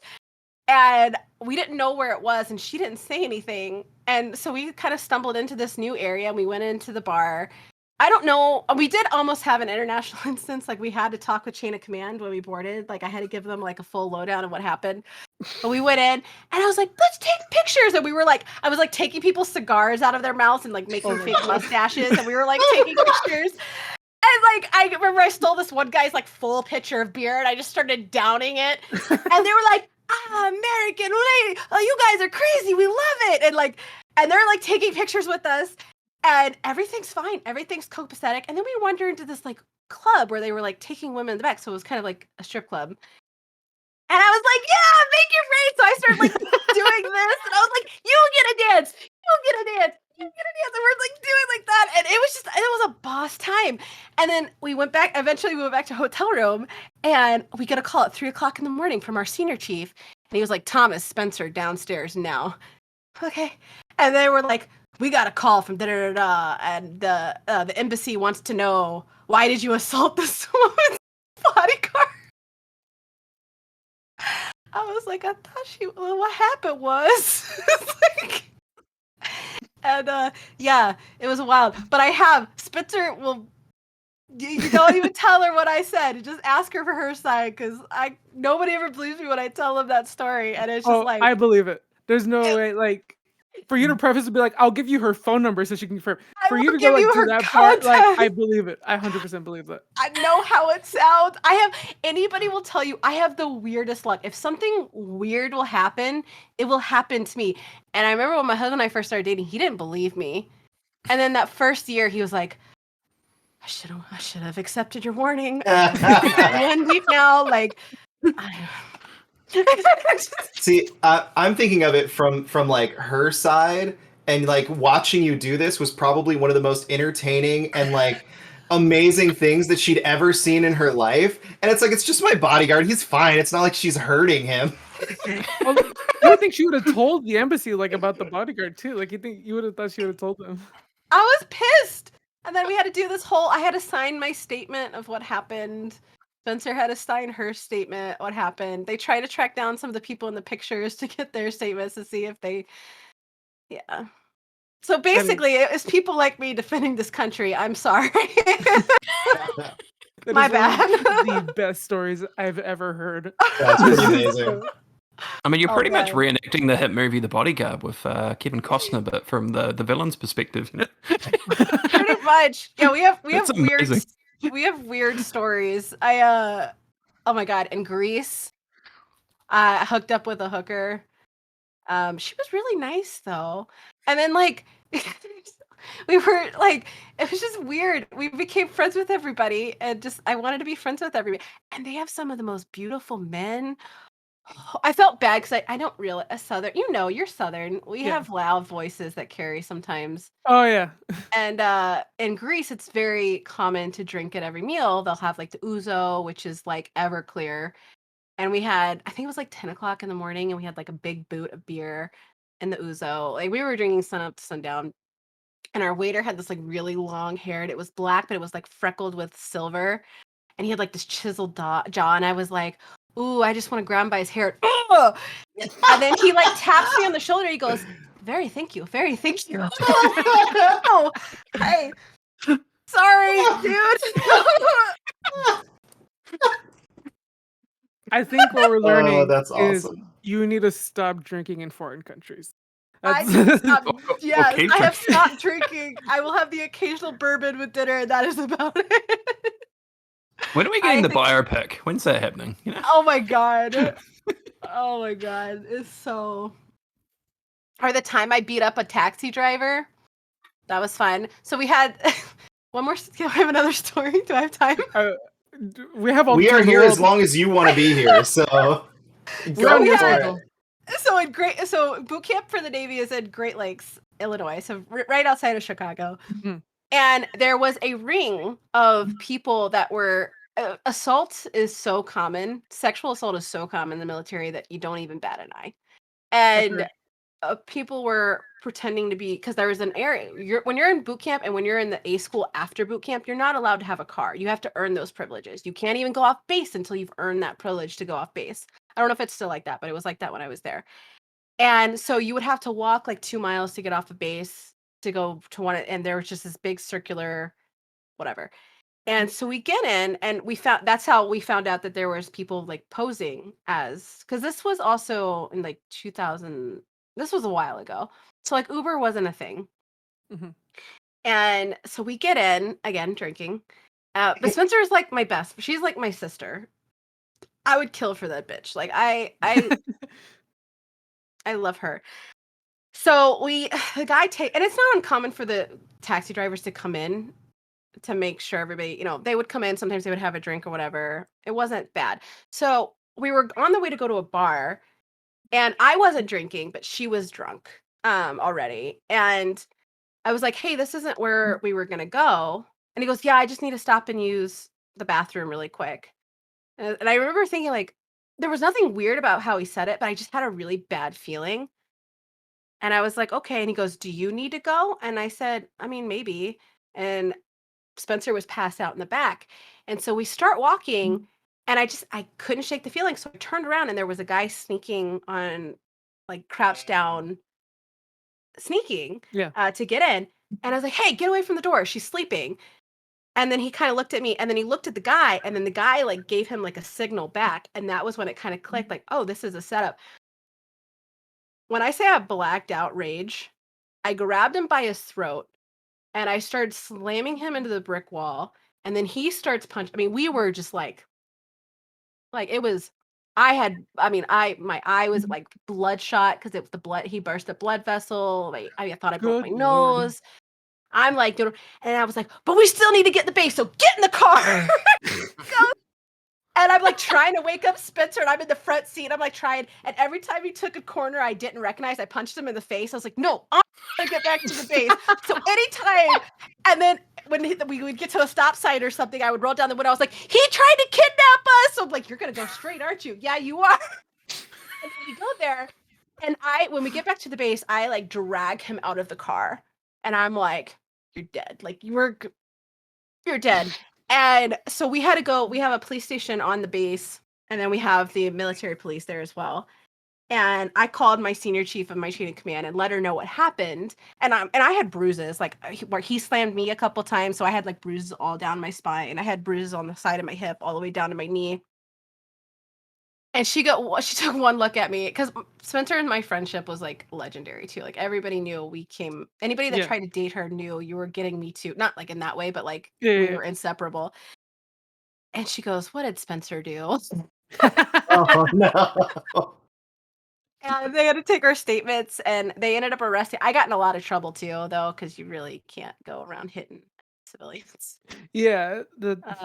But he ended up getting arrested, and they ended up like busting that it was like this whole like setup thing where they would basically take you in.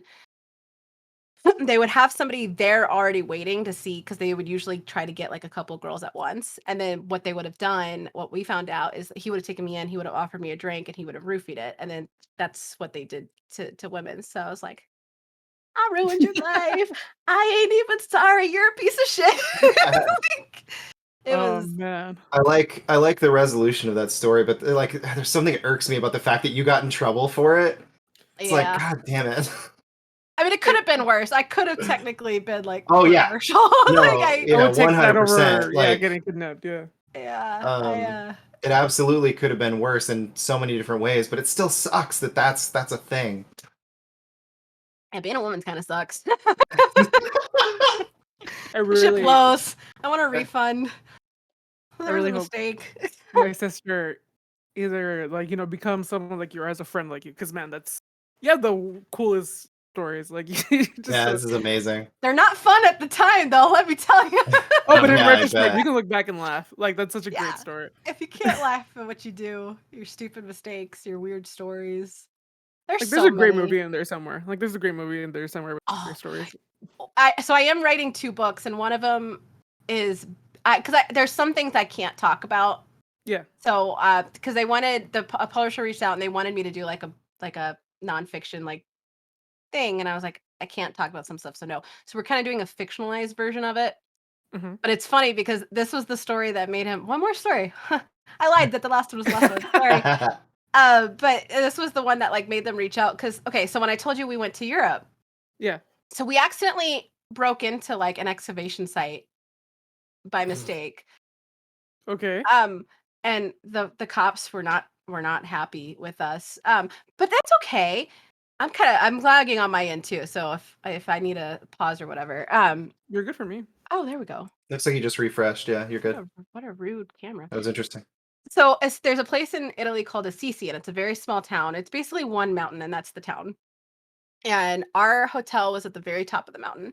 And I didn't know that the trains or the buses up to the mountaintop stopped after a certain time. So we got back from Rome at like 1 a.m. and there are no trains. So we were like, cool, we gotta walk up this entire mountain. Awesome. Like, we're not mountain climbers. I mean, there's roads, so we're like, we could just walk around the road and hope for the best. And so we did. And then we got really impatient. And so we started cutting behind like people's like backyards or whatever. And then I was like, hey, this looks like a cave. But I see light. So let's see if this is like a shortcut, because that's an idea. I'm the person in a horror movie that would die first, because I'm like deep dark cave with a little bit of light. Everything's fine. Let's do this. Love Or this you come for out at us. the end with, like, just stronger than everybody else. The final. You're the trope. You're the final chicken. girl. Yeah, you're the final girl. Like, everybody just thinks you're dead, and then you just come out, and it turns out you've been just Like the chick kicking from ass. The Descent. The descent. Yeah, that's exactly what I was thinking. Yeah. And so we're like crawling. I have this picture on Facebook too in my Italy album, and we were covered in dust. And I was like, wait, why is there a chair there? Is that trash? Okay, so this is like a populated area. This is good. It's like 1 o'clock in the morning. And then we see a big white sign, like huge, with a big red X through it saying, no trespass in Italian, Polizia at the bottom. I was like, well, that's weird. All right, well, just keep walking. And so we kept going forward, and then we're seeing more of those signs, and then we're seeing like barbed wire, and then we see like the hole where the light was coming in. So we crawled up at the top, and as we crawl up at the top, we start seeing police sirens, but not towards us, but just there was police around us. We're like, oh, we should probably avoid that if this is a no trespassing area. And that's when we noticed that we were like standing in the middle of ruins, and then there was a book that said like what it was, and it's they found like an old buried church. They excavated this church that they thought had like huge cultural relevance, and it was like this huge find. And we're just chilling in it in our dirty clothes, like we own the place. And we're at this point we're kind of freaking out because we're like, we don't have any money, we don't have our IDs on us, we don't have anything. Like, what do we do? All of our shit's in the hotel room. And as we stumble out, my clumsy ass falls over the fence right in front of a police officer. And I looked at him and I was like, I'm American. I can't be blamed. I'm American. Yes. We're naturally stupid people. Please have mercy. And he kind of stared at me a little bit, and then he turned around. To this day, I don't know what he turned around for, but we fucking ran. We ran like our lives depended on it, and we didn't get caught, but Lord, I thought I was gonna, like, I literally, have you ever been so scared you just start laughing? Oh, yeah. So I'm like running and laughing, and Dustin's just like, what are you doing? And I was like, I was like, this fucking sucks. It was so stupid. I don't know. I'm dumb. I should not still be alive, to be honest. Like, I have done so many stupid things in my life. I'm convinced you're a superhero at this point. Yeah. I'm something. I feel like I'm like God's experiment. Like, let's see how fucked up a person can be. God, We were just- little joke. Cease to exist. We were talking about how this show is all about, like, you know, getting to meet really cool people and finding out that they're amazing people, but they're still people, right? No, not Liana. She's a fucking superhero. It's the opposite. She's superhuman. What is happening? Oh my god. It's just something. Somebody to avoid at all costs. Or somebody to Value your keep sanity. really close to you, so Exactly. people avoid you. Oh my god. I understand. I don't take it personally, boy. You got to do what you got to do. I get it. Like, Warmest oh my- regards. Be safe, I guess. If I ever need a bodyguard, You know how they I say, don't know, like, I don't know if you like, contract out bodyguard skills, but Oh my god. Like, I am the bodyguard of my friends. I really am. Like, anytime a girlfriend of mine will be like, I gotta leave work at late. Can you, like, come walk me? Like, never their boyfriends, never. It's always like, oh, or if I'm at work events, like, I went to GDC. Last time I went to GDC when events were a thing, my friend was like, no, I don't need anybody. I got leave. you know how they say, like, you're always safest in the eye of the storm. Yeah.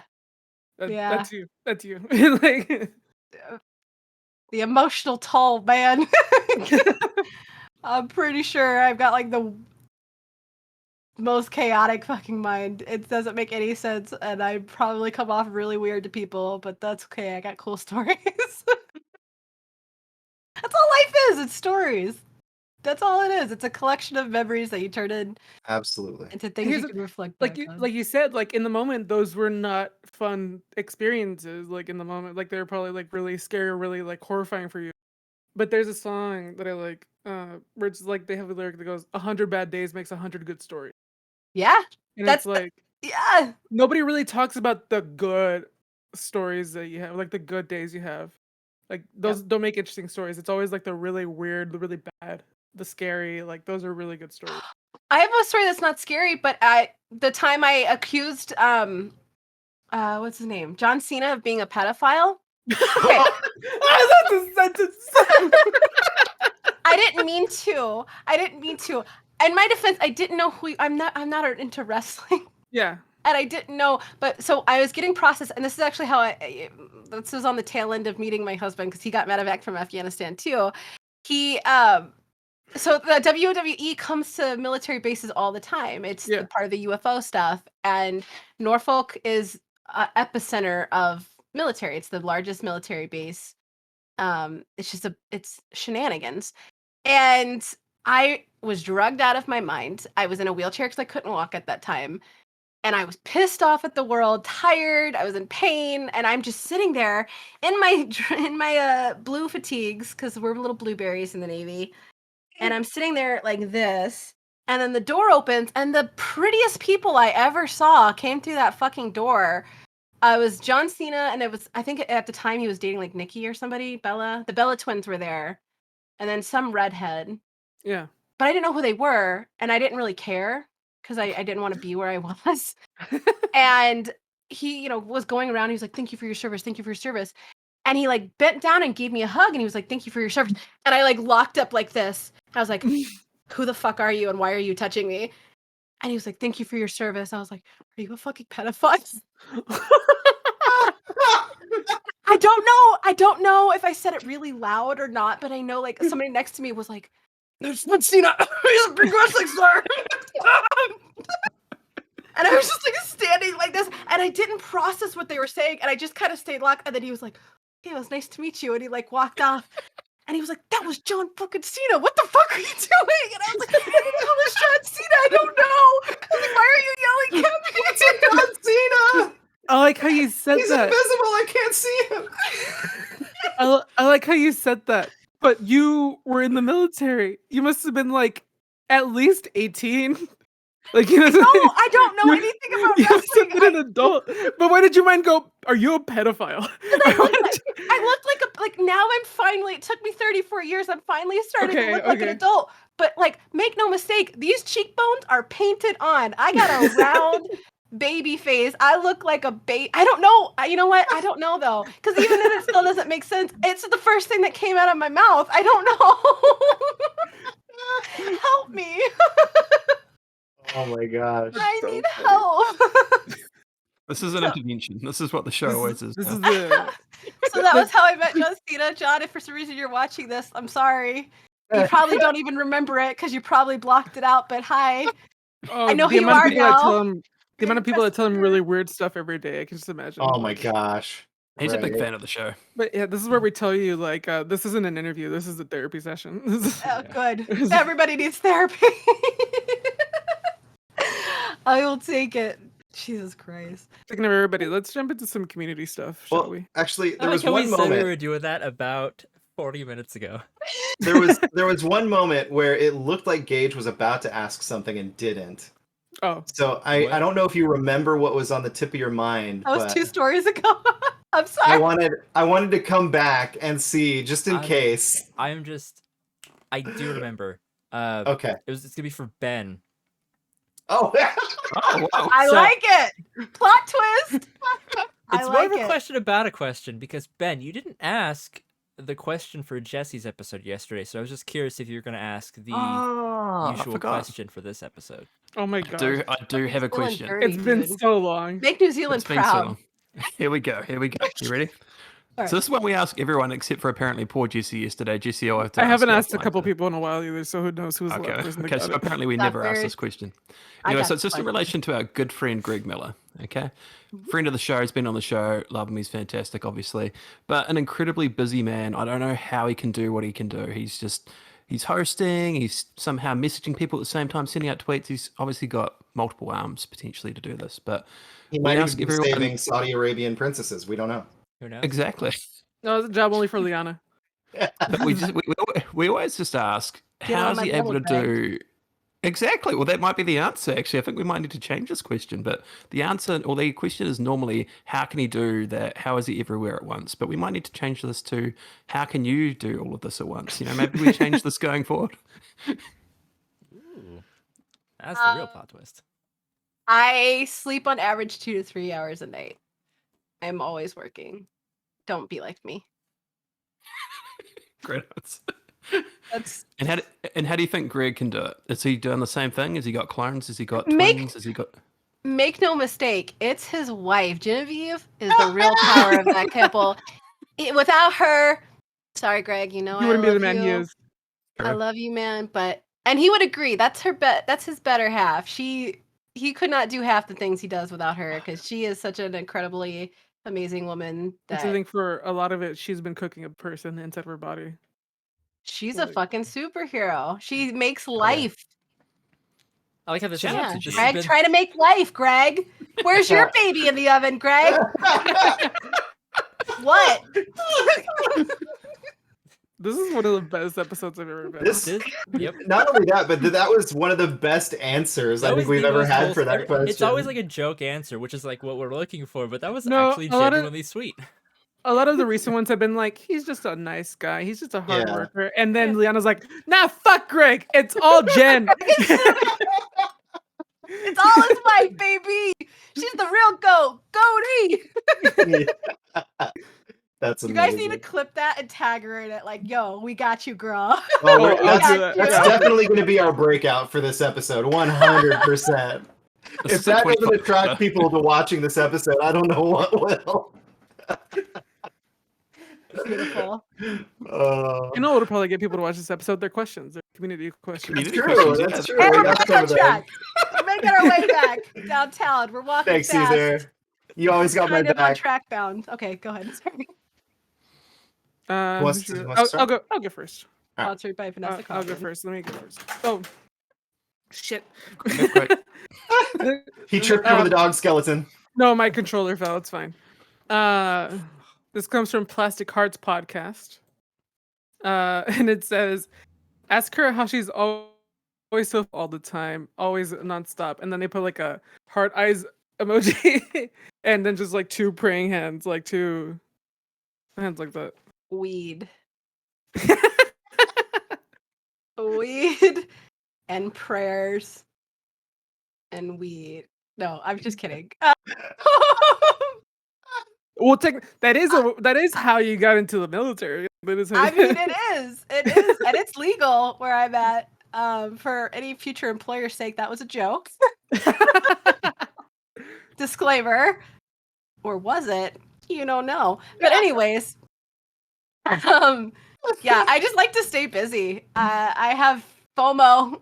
I have MS, and I don't think I'm going to be around for a long time. So I'm driven by wanting to take in as much life as possible. And gaming has been my haven since my entire life. So I want to do my part to be a part of it and make it better if I can, or worse, at nothing, just hang with the community. I don't really feel like I feel like I have a much more jaded view of myself. Like, it makes me really uncomfortable. Like, I've had a couple people reach out. My biggest pet peeve is if you start your message with, I know I'm nobody, shut the fuck up. Like, seriously, I'm nobody. Nobody's anything. We're all people. And you are not defined by your Twitter following. I'm sorry. I hate to rock your guys' world, but the person that has 1 follower is just as valuable as the person that has 100,000 followers. And y'all need to really let go of that dated ass mind view, because your Twitter followers, they ain't following you into the fucking grave. They're gonna move on to the next big hot thing. Don't do that shit. I mean, fuck that. fuck that. And that was off topic. What up? Yeah, that was my answer. I Your really hope they answer, don't your follow you. What I are really these- hope they don't follow you to the grave. That'd be awful. Can you imagine you're in your grave and they're just fucking Oh, people God. watching and moaning about everything? I I hope I follow you to the grave, Ben. I hope you I'm save some gonna- space in I there would for love me. that. That would be a love story I would love to follow. Ben doesn't have any followers. I don't know if you know this. Oh yeah, he's dead on Twitter. Here, what's your? I'll follow you. What's your No, Twitter No, he's- handle? no, he's he gone. deleted his Twitter. He You went do bye-bye. follow me, but I Oh, I deleted do. it a few weeks ago. He deleted Well, it. smart man. Smarter than Smart all man. of us, anyway. Smart man. Gage, I think you have a good follow-up question here. I do. This comes from our good friend Johnny, who's been on the show. 3 weeks ago, 4 weeks ago, something like that. Sounds right.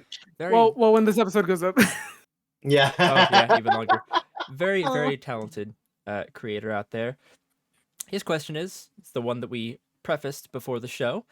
What's something about having MS that you wish people were more aware of?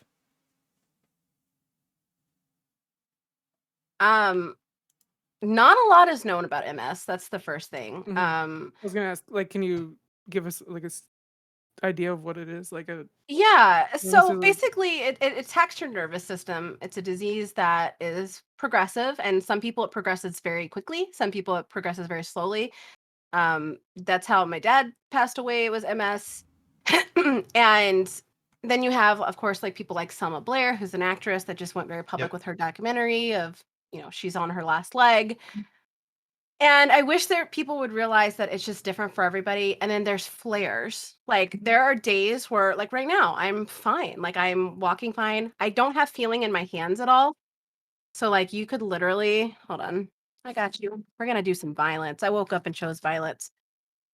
I don't feel that at all. Like at all. And that's cool because it makes for good tattoos. But but then there's other days where I can't walk at all. So you have 5 vertebrae in your lower spine, and mine's degenerative to my spine, and it'll atrophy. This area around it will atrophy. And I have 4 out of my 5 are completely missing discs and are deteriorating to a part where, like, eventually I will have to get surgery. They're trying to. Oh, I'm bleeding. That sucks. And so then, like, they. uh, trigger blood, I guess. But yeah, and so like I can't walk. I can't, like, I'm on my cane. I can't get out. I will work from bed on those days. And I wish people, there's so many times where people will try to claim I'm faking because they'll see me sometimes. And I'm like, no, those are good days. And that's why I never used to talk about MS, but I recently started talking about it on Twitter when I would have flare-ups. And I posted a video actually of one of my Mhm. flare-ups. I think that was actually like the day you were supposed to be on. Yeah, Or, that like, was. Yeah, I was in the hospital and yeah, flare up hit me. I got discharged and then I had to go back, and it was like I couldn't walk. My husband had to help me, and it was, I couldn't straighten. You could see I was like hunched over the whole time. No pants, sorry.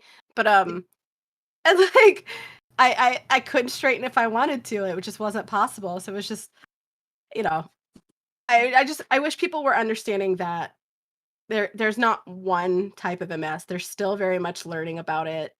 Yeah. There's so much we don't know. And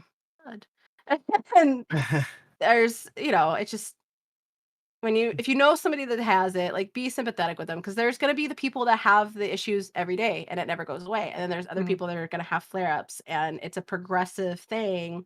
And it's scary because they don't know a lot about it. When I got first diagnosed when I was still in the military, I was told, like, oh, you're going to be dead in like 2 years. But this is also military doctors that don't know shit. I got told I had kidney cancer because they scratched the lens and they didn't realize it was a scratch. Um, they're so smart. Only the But country's yeah. finest. Yeah, I it's, mean, you to get be what you pay fair, for. It's free healthcare. I lost a friend because of that, so I get it. They discharged him for vacation, and because you have to get a medical checkup when you go home after being in a foreign country, and apparently they missed the fact that he had a horrible lung infection, and he ended up passing away in his sleep when he got home. So We had a get that. person on our boat that would go down to sick bay every day. Like, I can't eat, my stomach hurts. and they kept going like, go lay down for an hour, you're fine. Here's ibuprofen. Ibuprofen is the miracle drug in the military. They will give it to you if you're having contractions, giving birth. And they just kept giving him ibuprofen. And like a month after we got back to the States, he passed away because it turns out he had a really big tumor in his stomach and it was just tearing through his body. And by the time it was actually noted, the cancer had spread. And just Oh. if they would have just taken it seriously, we could have medevac him back. And that's a whole other video. I could go on rant Yeah. for days about that. I know the question was very important to Johnny because he also has MS. He manages it through medication, and he Oh yeah, we do also has medication. good days Steroid and bad shots. days. And Steroid shots are a lifesaver. Oh my medical God. conditions are a big thing for me because I also suffer from a medical condition. It's very different than MS, but it's still wild, and the effects of it are very strange and different for everybody. It's like when you hear the word psoriasis, you don't think about it affecting you internally. Most people are like, oh, so you get skin patches, and it's like, no. When I was in 2018, when I was 32, I literally was debating using a wheelchair because I could not move due to swelling in my joints. Oh, I never Because thought of about that. Yeah. yeah, so it's called psoriatic arthritis, and most of the time it's just a small amount of pain for people, but for lucky people like myself, unmanaged without medication, it can become extremely detrimental. And it literally got to the point where I was walking around with a cane and I could manage. It was painful and every day sucked, but I was getting to the point where I was like, is a wheelchair going to be better? Because it was so hard to get up and down and Yeah. force myself to keep moving. It's And mentally yeah, draining it's, too. oh my gosh. Yeah, absolutely. Um, yeah, I mean, there's, I wish that there was an open avenue to talk about stuff like that a little bit more, because you don't hear a lot about different medical conditions and how they affect people. And it's rough. So thank you for talking about that and making yourself bleed for us. You literally shed blood for the show. That was not intentional. Did I mention I don't usually think things through?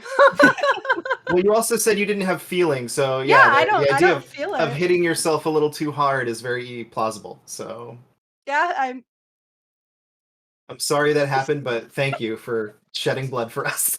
Don't know. Maybe That's put in some commitment. water. It'll be all right. We have another community question from Ben. Please be Yeah, let's accepted. move on. Sure. We do. Fine. This one comes from one Hoodie Peaks at the Penny Marvels on Twitter. Shout out to you, Hoodie. We appreciate you. The question is just purely, how are you? Well, That's the nice question. that's a very sweet, wholesome question. I'm doing well. How are you? How are you, So- Hoodie? Let us know in the comments, buddy. Yeah, let us know in the comments because you obviously aren't here right now. He's even got a smiley emoji, which is really cool next to it. So Less. I very was nice. I always Yes. like this question because I love it's it. one of those questions where you either get a surface level, like, I'm doing well, I'm good, I'm this, I'm that, but then you get some people who get really real with it, and they're just like, Trying to not go off track again. they Making get an effort here.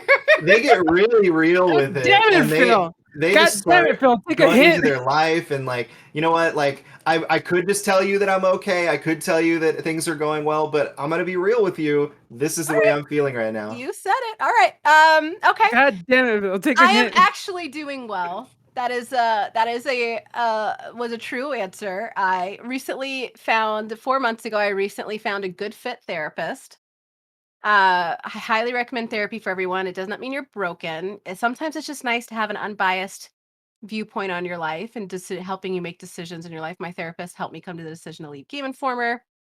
My thing, we want to get really real, is I'm very high risk for suicide. I have 3 failed suicide attempts under my belt.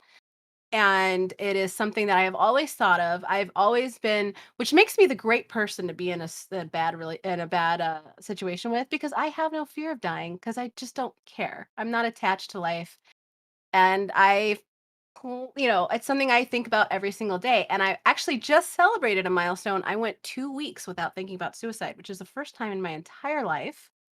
And so me and my therapist celebrated that, and I think it's important to celebrate things like that. And I feel like the moves I've been making recently, because again, I'm a people pleaser. I'm a yes person, and I want to make everybody around me proud of me. Um, a good example of that is my husband and I are best friends. We have farting contests. We are disgusting together. We are 100% best friends. Like it's not just oh, I love he's my best friend. Like no, that's my boy. Like we ride or die. And the first thing I said when I put in my 2 weeks notice, I was like, "Are you still going to be proud of me if I don't work at Game Informer?" And he's like, "What a stupid fucking question. Shut up." That's a good indicator of how I am is I don't make decisions for me. I do make decisions that are going to make people proud of me because I want to be worthy of being your friend. Or I know younger writers for some reason look up to me and I don't know why, but I value that. Like thank you for trusting my insight enough to want to follow it. And I will try not to break you down. But the problem is when you give 100%, 110% all the time, there's nothing left for you. And I haven't even watched the Witcher show. Like I don't do anything for me. I am always working or always working on a project. And yeah, so when I say I'm doing well, I'm doing well. I'm making steps to do things for myself and know that it's okay to be selfish every once in a while and I 2 weeks milestone and hopefully longer. And yeah, so that is the unabridged answer. Get therapy. Okay, moving on. Next question. That Get actually therapy. that actually made me think of a question that I didn't I wasn't had yeah hadn't even thought about. I was like, um, how does reviewing something or writing about something that you tend to enjoy feel? Because I know some people, when they write about something for a living, it's their job and it can kind of spoil something that they would otherwise have enjoyed. Like a good example is the IGN wikis. And someone that's really excited about a game is now being forced to play a game a certain way so that they can write this wiki and have all this information for the players that are going to be using said wiki instead of being able to just kind of sit down, enjoy the game, etc. So my question, I guess, is where is that kind of work-life balance? How do you feel about playing something or watching something that you love and then having to also blend that in with your job? Like if you're assigned something from Game Informer that you were really looking forward to, but then have to kind of look at it under this other lens instead of just enjoying it. I feel like I'm in the minority here. I don't know how I haven't become jaded because I know a lot of my coworkers are like, "Oh, E3," and I'm like, "Oh, E3," and like I I'm a naturally excited person. I am always at 100%. I either love something and obsessed with it, or I really don't care about it. Um, and I just for me, and this is gonna sound stupid and pathetic, and I'm okay with that, but I genuinely appreciate the opportunity to work in a field that I love. And I'm a naturally a creative person, and I will set aside time when I know my soul is kind of stifled creativity, in a creative sense, and will write those opinion pieces. And like I wrote a piece about how Thane, like I have 34 playthroughs now of Mass Effect trilogy, and but playing it through the Legendary Edition, I got to kind of see some things in a new light. And I wrote a piece about how Thane is kind of helping me come to terms with MS. So those help. Um, but I never really got it sucks sometimes, like, sometimes you'll get a game code a day before embargo releases, and it's like a 80-hour game, and that sucks because 'cause you're not sleeping, and that kinda crunch sucks, but I am naturally just a really critical person. I was the kid that took things apart so I could put them back together, and so even if I'm reviewing a game or not, I still approach it with a critic's eye, and it's funny, they were worried because I helped do the Mass Effect, um, cover story for Game Informer with Kim, and they were worried I was gonna be, like, biased, like, it's very well known your love from BioWare, and it's like, "Well, yeah, but I part of the job is learning how to differentiate," and so they kinda put me through my paces to prove I could do that, and then they're like, "Oh, yeah." But then Cyberpunk, I was really excited for Cyberpunk, and when we were talking about who was gonna review it, I said, I was like, "I can't review this game. I'm too excited for that, and I'm not 100% convinced I can separate from that excitement. And because I can't give you 100% guarantee, I don't think I'm right for it. Would I have loved to play it? Yeah. And then I ended up getting to play it earlier because he was like, well, what if you helped us with guides or something instead? Like, don't review it, just help us with guides. And little did I know that was going to fucking change my world, but because that was a mess. But yeah, I feel like for other people it's harder because how do you differentiate your hobby? But I don't know. I feel like I feel like this is coming off as a safe answer, but I just, if I said it bothered me, it would be disingenuous. Is there sometimes where I go into funks? Yeah, I went through like a 2-month funk where I just didn't want to play anything. By the time I got off work, I was just exhausted.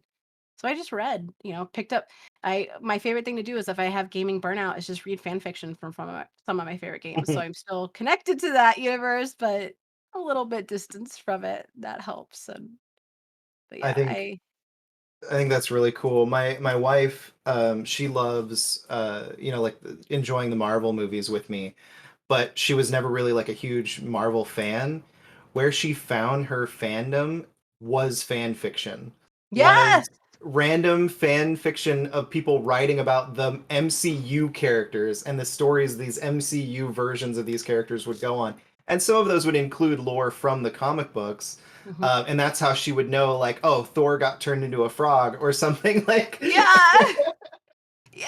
It really is. Like some of the best stories I've read in Dragon Age are the fan fiction. It's so interesting to see Oh God, I should not how tell her people about see it. Dragon Age fiction. Oh God. Oh, girl, you will lose your wife.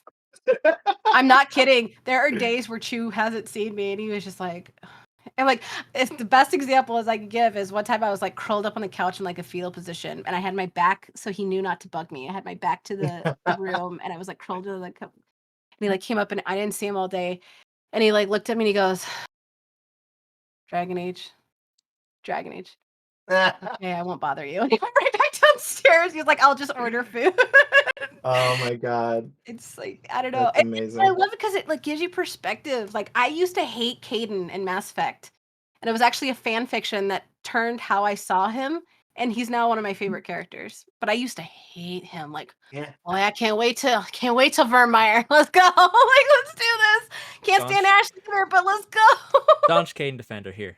Day one. Yeah. Day one, I, baby. Wow. she helped me see Look, that character in a Ashley's a different space light. racist, okay? I don't care how likable she is. She's a space racist. Every time somebody brings something, why do we have the Cesari on the ship? Why do we? No, Yeah. we're gonna have a She Krogan on the does. ship. Her character arc does grow. Like I will say in the third game, Yeah, but like, just like you don't see Caden's potential until the just- third game. But just yeah, kill getting her. to that point's rough. Just nuke her. Keep I Caden. knew From the her. beginning, he's kind of boring, but he's also Cartho Nasty, so I'm like, he's my dude. Yeah, I I don't really love it. I don't care what you think about video games as a whole. What Mass Effect was able to do throughout from Mass Effect 1 to Mass Effect 3, taking those characters on a journey. Like I don't think we may never see another game series that replicates that. Like as much as I love Many Dragon have Age, tried.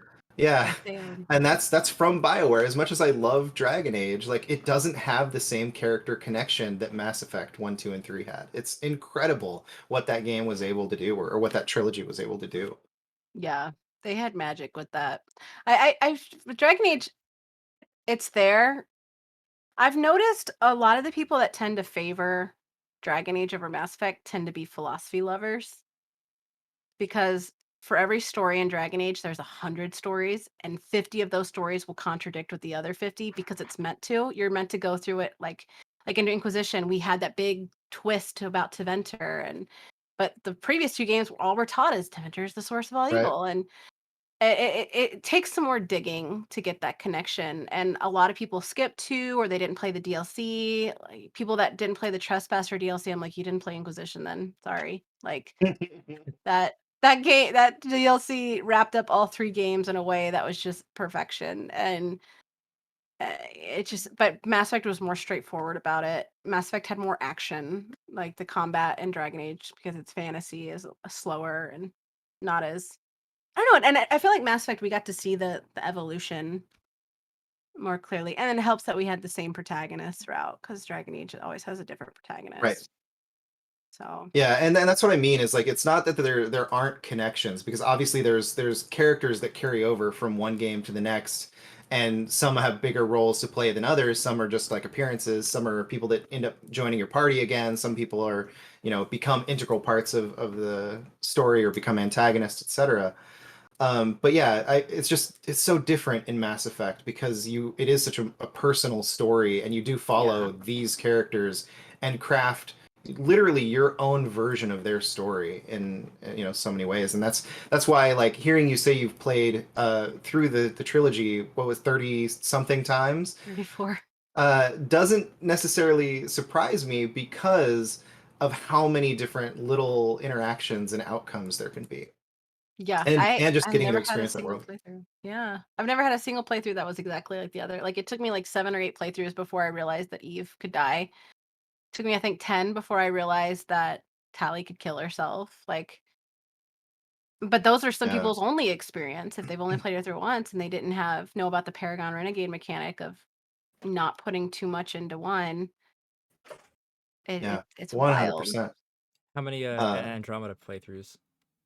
9. I actually really like Andromeda. I liked it because that character was more relatable than Shepard. Shepard was an ideal, Ryder was a person. And especially if you played the dorky Ryder route, like, I just you're a Such a nerd. good I in feel bad Shepard. because the expectation for that game was so different because of the way the Mass Effect trilogy had impacted the gaming world. There was so much put on the shoulders of Andromeda. And I mean, You want if me you to go break it back, down for you? yeah, Mhm. go for it. You want me to break down what happened with Andromeda for you? Go for I'll it. tell you word for word. Okay. It didn't matter if Andromeda was the best thing since sliced bread. People wanted Andromeda to fail. There was a lot of community hate after Mass Effect 3's ending, so a lot of the community harbored hate over that. Shortly after the trilogy ended, a couple of notable names left. People were also declaring that as the end of BioWare. BioWare's been dead for 10 years, if you believe people. People were also very pissed about Dragon Age 2. This is when we first learned about Anthem, but we didn't know what Anthem was. So people just were like, they gave up on Mass Effect for this new bullshit. Da da da. Also, Sorry. there, I like. Don't judge me. It's just funny. And like I feel like a lot of critics, like I know, I publicly named and shamed this person, which I usually don't do, but this was a huge ethical breach, in my opinion, was a person at a very well-known outlet. He is no longer out that outlet, but now he's had an even bigger outlet. Literally told me before it dropped, I don't care if Andromeda is a 10. I am not ranking it above a 5. Oh, Because he was so angry at EA. And people are a lot, you would be surprised how many people don't know the difference between a developer and a publisher. Yeah. And a lot of people throw the hate that they intend for EA at BioWare. Like they're blaming these teams that were being led by poor leadership. And a lot of that poor leadership was also coming from shittiness at the top. And EA has done a lot on that side in the last couple of years to really change things around. They've got new talent in, they've learning empathy, like they're learning like, okay, the gaming scope has changed. Gamers are no longer just going to take what we give them. We need to be in tune. We need to stop only devoting to our investors and also cater to the gamers too, because that's EA's showcase at E3 is not for you. It's for the investors. That's why they usually don't have a whole lot to show. That and the fact that they had a small portion of what Dragon Age Inquisition had in terms of monetary resources, staff resources. They also had a lot of first-time developers working with an engine that is not designed for intricate RPG facial animations. Frostbite is a whole nother conversation. Yeah, it's not meant for that. So not only are you going against the grain with that, which is possible, but you have to know what you're doing. They had a bunch of newbies doing that. And there was a lot of crunch issues going on there. A lot of people were demoralized. There's a lot of love, and you can tell there's a lot of love in Andromeda's story, but you also have to hunt for it. Like the amount of people that didn't do the side quest and know that you can meet Zaid's son, or you can meet Garrus's parents, or you don't hear they never heard Liara. They didn't hear the moment the Reapers invaded. If you don't do the memory quest, like there's so much to it that people didn't see because they wanted to rush through it. And there's also horrible pacing issues. It did what Dragon Age Inquisition did. Eos was the hinterlands of Andromeda. And many people stop when somebody tells me they violently hated Andromeda, and I tried. I gave it the real try. The first question I always ask is, did you leave Eos? No. That's your problem, because you don't even meet half the people until you're about halfway through the game. You don't meet Reyes till you're much further in the game. You don't meet Jal. If you romance Jal, you don't really get to solidify and lock in that romance until you're almost completely done with the game. It is a very slow burn. And the pacing was off. But like, that doesn't negate that there was good things. Like, the Star Wars nod with Liam's loyalty quest was hilarious. That gets me every time. The way those two nerds flirt together, hilarious. Like, that's our hill. I'm fine with that. I will defend Andromeda. And you can also critique things you like. You don't have to blindly like something. I loved Dragon Age 2 for its character development. They fucked up with the designs. You know, What? You don't like playing through the same exact dungeon environment 50 times in a row? I wish Oh, they would. man. I wish they would remake BioWare. Let them remake it. David Gator, and all of them have said all these like cut things they wanted to do for it, and I would love to see a lot of that restored. Get those team members back on board with the promise that they're not going to have the same experience they had when they were doing Dragon Age 2, and let them make the game they wanted to make, because it would be hella good. All right, moving God, on. that'd be Sorry. amazing. So you're talking about Dragon Age Inquisition, right? Yeah. That was Dragon Age Or 2. Dragon Age 2 is what we were just talking about. Okay, never mind. I'm itching my boob. I'm sorry. It's There- itching. There is a BioWare bundle of Dragon Age Inquisition and Mass Effect Andromeda.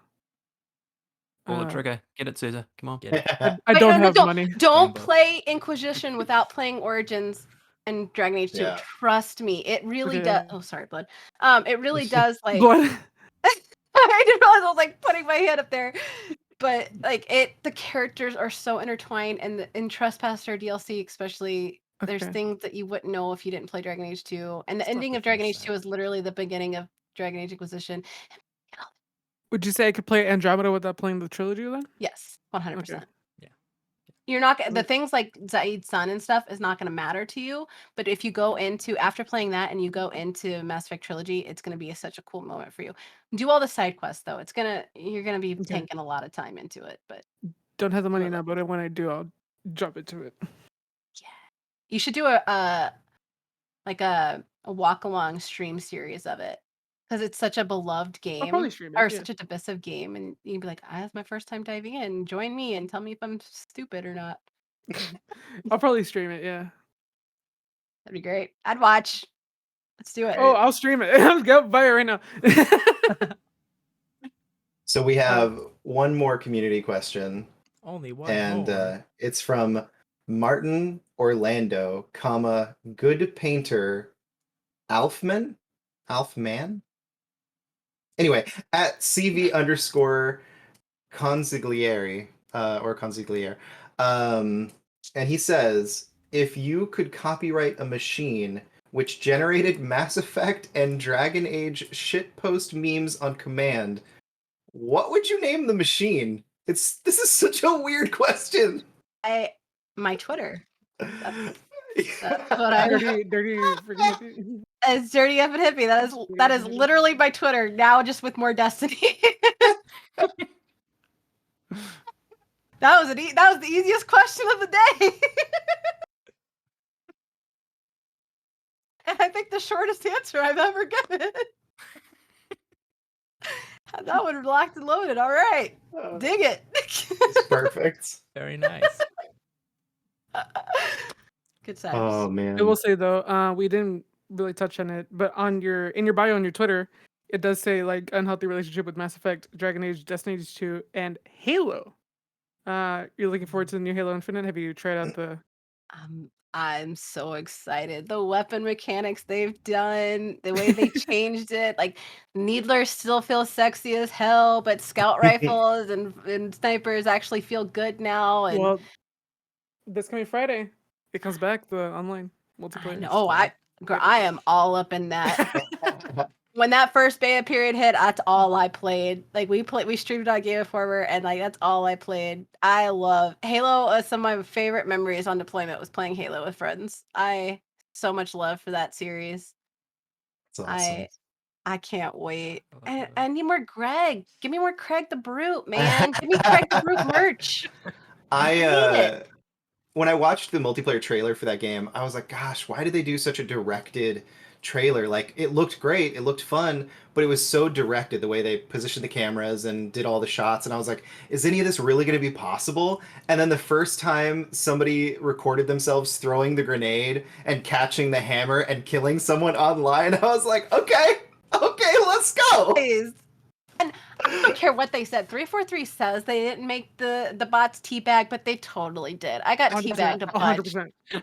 Like, y'all lying. You know what I think they did? I think that they were actually developers because some of them had like weird names. And I'm like, I was like standing at the wall because I was changing something and I was standing at the wall and I turned behind me and this bot's just staring at me. And it waited until I turned around before it shot me, and then it teabagged my body. I was like, "That's a dev." You said you were streaming, right? You said you were streaming this to Game Informer. Yeah, this was. Do you think they found that stream and they were just like, let's jump into that game?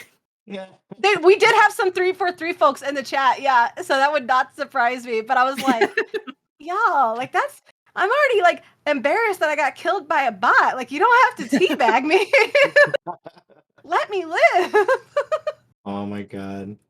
It was crazy. That's hilarious. I swear it wasn't happening, but I'm not the only one that got teabagged. So y'all lying. Bot, You'll always lie. to be fair, bot technology is becoming mind-blowing. Like, I remember back when Counter-Strike Source first implemented bots, and they played, really well for being AI driven and going on different routes and using flashbangs and doing these crazy things. I was like, huh. And that was back in 2005, 2006. Yeah. And so, looking at how far we've come, going back to Fear also had really good AI, even though it wasn't technically bots; it was for the game. But Yeah. yeah, seeing like Fortnite and how its bots are implemented, if they tweaked those just a little bit more so they didn't shoot at you from way too far across the map, those bots would almost be indistinguishable sometimes. Like, it's kind of incredible what they're able to do now. They play better than I do at Fortnite. They play better than all of us. I've been outplayed by bots so many times in that game. I don't know what it is. I have a disconnect with that game. I'm so good at shooters, but I at Fortnite. It's like anytime I have to play, it's like, thanks for the hard carry. Your backpack's very comfortable. Appreciate you. I can't. Oh my god. Yeah, I don't know. It's wild. You know what? It was all downhill though. When people started fucking robots, we knew the AIs were going to take over in games too. It's just a matter of time. Oh, yeah. Just You a can't matter of mix the time. two. You're boning some metal. Like, I blame BioWare. that was the end of our humanity. I blame BioWare. I mean, they made me want to bone a big 7-foot bird-like creature. Yeah, absolutely blame BioWare. I blame BioWare for 90% of the world's problems. What do you think about the? Oh wait, it's totally different. The Mass Effect remake trilogy. Like, they changed the angle of like talking to one of the characters where it used to be like you would see her butt and then they moved it. I have a video about this. I called it Buttgate 2021, and that quote was taken so out of context. The change is actually not that big if you look at it. Like, even if you do the side by sides, it's not that big. But you know what I don't see in this discourse is the people that are upset. Okay, so they changed it where you're not talking to Nihilus's ass when you talk to him about the Normandy. Where's justice for Nihilus? Or Anderson, you used to have to look at his ass in the casino scene. I don't. All I'm saying Men's is butts matter. Okay. Well, counter Shepard's, argument. Eyelids, and they got rid of those too. So those freaked me out. I'm just saying, I never went through argument. life. Oh, go ahead, Caesar. I was gonna say, like, counter argument, woman. that's a good counter argument. I'm just saying that I never went through And the life games industry is very wondering effective. what it might be like to grab onto horns until I played Dragon Age Inquisition. So BioWare knows how to bring out the horniness and make you question everything you thought you knew about your sexuality. It's insane. They're like Love to magicians. see it. Yeah. Yep. You good over there, Gage? I'm good. I'm not gonna go any further with my comments. I don't wanna Did get No, I anyone want else to have- hear it now. Now I got it. Now you I was can't just say gonna, that. and I then was be gonna like, say I believe that BioWare is solely responsible for the creation of Rule 34. "Oh, I would believe it. I would accept that without a question. Hell yeah, they are. I would say if Rule 34 didn't exist before BioWare. Okay, Some of this I'll say shit is so popularization then. weird. Okay, Nobody cared popularization. about I'll it until go they with. I'll played go Mass with. Effect and they're like, oh. Yeah, the Mass Effect fandom is freaky. But y'all really need to stop pairing Hackett and Shepard. That's weird. That's weird. Stop that. Nay. God, Shame. of Go all the think. people, Reflect. why hack it? Reflect on your life choices. Okay, you're not making good decisions, and I worry about you. I'm Thanks. kind of happy that we managed to stay away from Mass Effect and Dragon Age until the very end of the show. Because whole it's such a show. great place to end. It's What a so show it's great. been. Yeah. I think it also went way longer than usual, so my bad. No, it was fantastic. This has been amazing. I think this might be up there with one of our longest shows for sure, though. 2 hours 15 minutes. Yeah, that's up there. It's not quite the longest, but it's definitely up there. Oh, challenge accepted. So, anyways, Dragon Age 2. No, I'm just kidding. Did anyone else have any other questions so we can make this go another hour? I'm just upset that you made me look up the Tumblr for Shepard X Hackett. Like, Oh, I'm don't just, do it. Sweetheart, Why? no. Why did you I'm do just going through this. Sweetheart, no. Oh. No. No, it wasn't anything. If anything, the only thing I saw was like ship meme, and it was like Oh, look Like on a fanfiction.net, or not fanfiction.net, AO3. That's a big tag. Y'all freaky. And stop putting tentacles in everything. It's not needed. Mass Effect is already weird enough. We don't need that. there's a lot Thanks, of clip out anime. there to have. Move Thanks, on. anime. It's time we grow as a people. Okay? We don't As a need tentacles society. and we don't need pants. It's time to move on. We're going into 2022. Thank you for your Oh, time. I think we're gonna need pants for some things. No, We need the that's pants a to keep the lie that tentacles they away. tell you. Yeah, no, that's a lie. They want you to be uncomfy and have wedgies and sweaty Fair, balls. you know what? That's true. That's true. I'm just saying. Say no to swamp ass. Don't wear pants. You got me. You sold me. I'm gonna get some skirts. I've actually been thinking about getting some skirts. I've Okay, actually been thinking about getting some skirts. So I'm real dumb it. and I decided to look this up. Did you look up swamp ass? Please say No, it's swamp no, ass it's not. with image search on. I'll look up swamp ass. Khalif Adams is our longest episode at 2 hours and 27 minutes. That Oh, does not that's surprise me. that's 10 minutes. That's 10 Khalif can minutes. We talk. got this. So you So are technically the swamp second longest ass is episode. when the sweat. Yes, I already knew what that was. I have no Everybody right need to now, look that up. Google image search swamp ass. No, No. do not do that. See, I'm Please. exercising my right to say no. No. Learning growth. I would just like to express that Caesar's thoughts are his own, and we do not associate. No, this show is as much my show as it is yours. That's what Gage I said. regret saying that now. Okay. Oh my god. Gage Mom. I'm sorry. Out. We had it out. Now we don't. Shame. Shame. Oh God. I just got a Oh. text from. When did it be okay for telemarketers to start texting you? Lyanna, you too can have a penis of over 10 inches in 22 days with just 2 spoons. Evidence Oh, your only Shark 2 Tanks spoons? are here. Damn. I They're so love, lazy they can't even call anymore, you know? I love Thanks, that Shark Shark Tank has become the thing to advertise fake products online. Like, there's so many products that just reference or like fake, ads trying to get you to buy whatever bullshit product, and they use Shark Tank as their like thing because they know that the regular average person browsing on the internet is going to see the word or the name Shark Tank, and they're gonna go, "Oh, that must mean it's great." Yeah. I love who has your phone number that you got that? Because I got an email a long time ago, like, my beloved in Christ, and it's just like this whole message about like the word of God and just Great. Thanks for Uh, this. I knew it was a matter of time because I get spam texts from like the government stuff, for like political things where they're like, Gavin Newsom, like whatever, and I'm like, that's fine, whatever. But as soon as I saw those coming in, I'm like, it's only a matter of time before we start getting text messages from It used to ads be and illegal. agencies. Remember when Yeah. it used to be illegal to be like if somebody tells you to take them off their list, Yep. they had to, and now they're Uh-huh. just like, yeah, sure, They buddy, don't care. Yeah. take me off our list.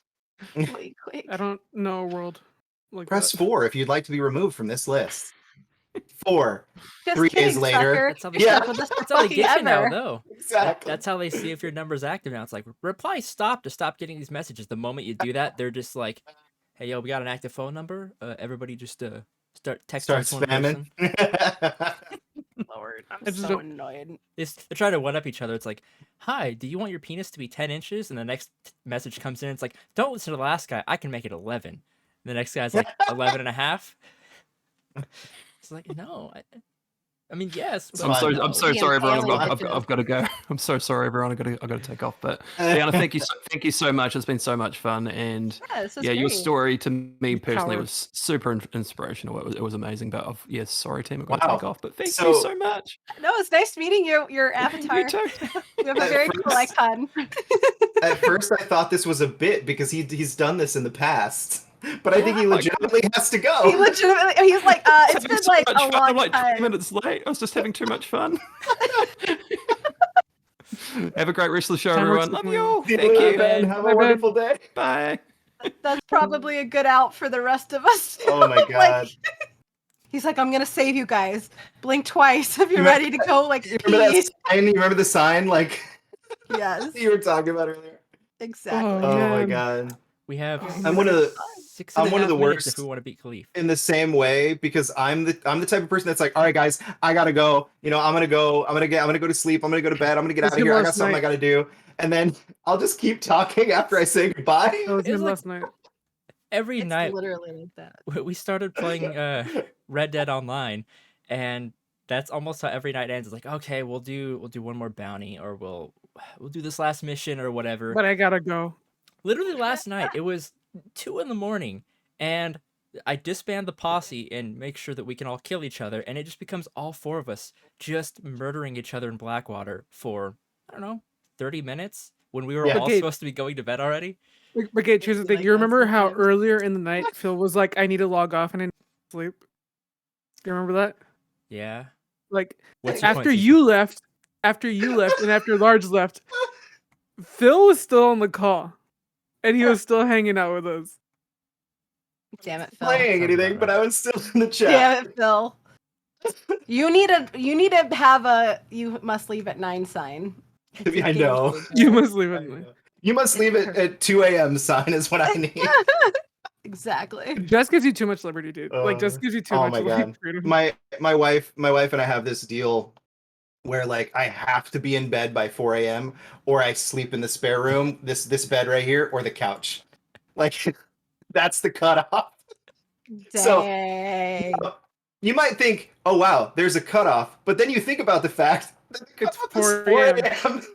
It's Yeah, the 4 4 a.m. a.m. cut. I was like expecting like 10 p.m. or something. what? You know what? You know what it is? There's only one other person in this world Phil loves as much as his wife, and that's Ben, and he lives in New Zealand. And so the time zone is just Oh my god, I just got outed so hard. your wife called you out on this. I'm I so know, happy for I you. know. You But- seem like a lovely couple. I'm so happy. Love Oh my gosh. Yes. But yeah, then you think about the fact that it's 4 a.m. and you're like, you know what? That's pretty fucking lenient. So It'd be thank like you, that. Jessica. I love you. She's a real MPV. You should marry. Oh wait, MPV, Oh wait. a real MPV. exactly. Every time I hear something like that, it reminds me of PVC and PCV because there's like the statues and now I can't remember which one's which now. But there's the piping. One is PVC and one's PCV. PCV is The statue figure. Yes. Okay. Wait, and they're different? polystone and resin. Here I am Yes, for years. 100%. They're making statues out of PVC pipe. What the fuck? Oh my god. That's talent.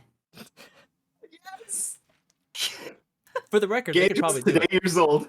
They For could. the record, Science. Yeah. My dad has Has actually made science full gone too stormtrooper far? armor out of PVC pipe, so I know it's doable. And it looks You good. can- He has it on his YouTube channel.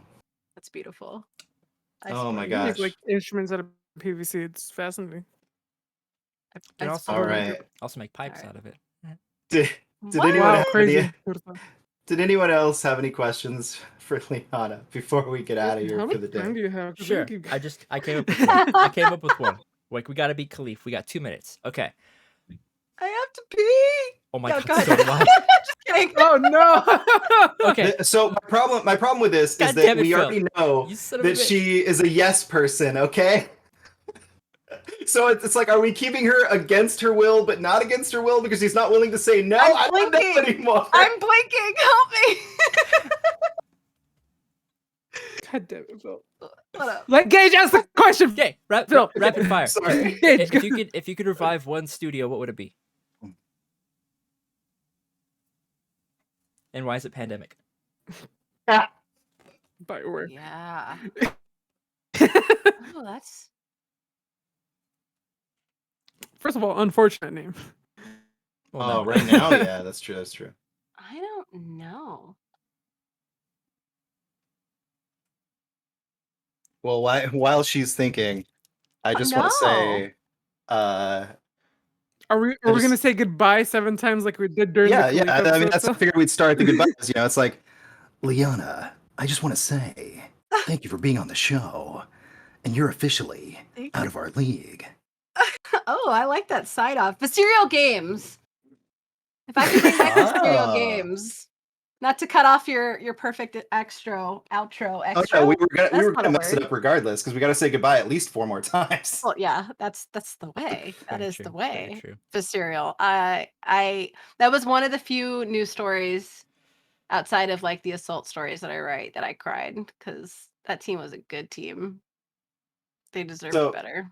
I'm gonna admit that I don't know who the studio is. What have they? Original What have they? studio of Dead Space, Oh, got you. and they had a really cool game in the works. That Yeah. it would have been good, man.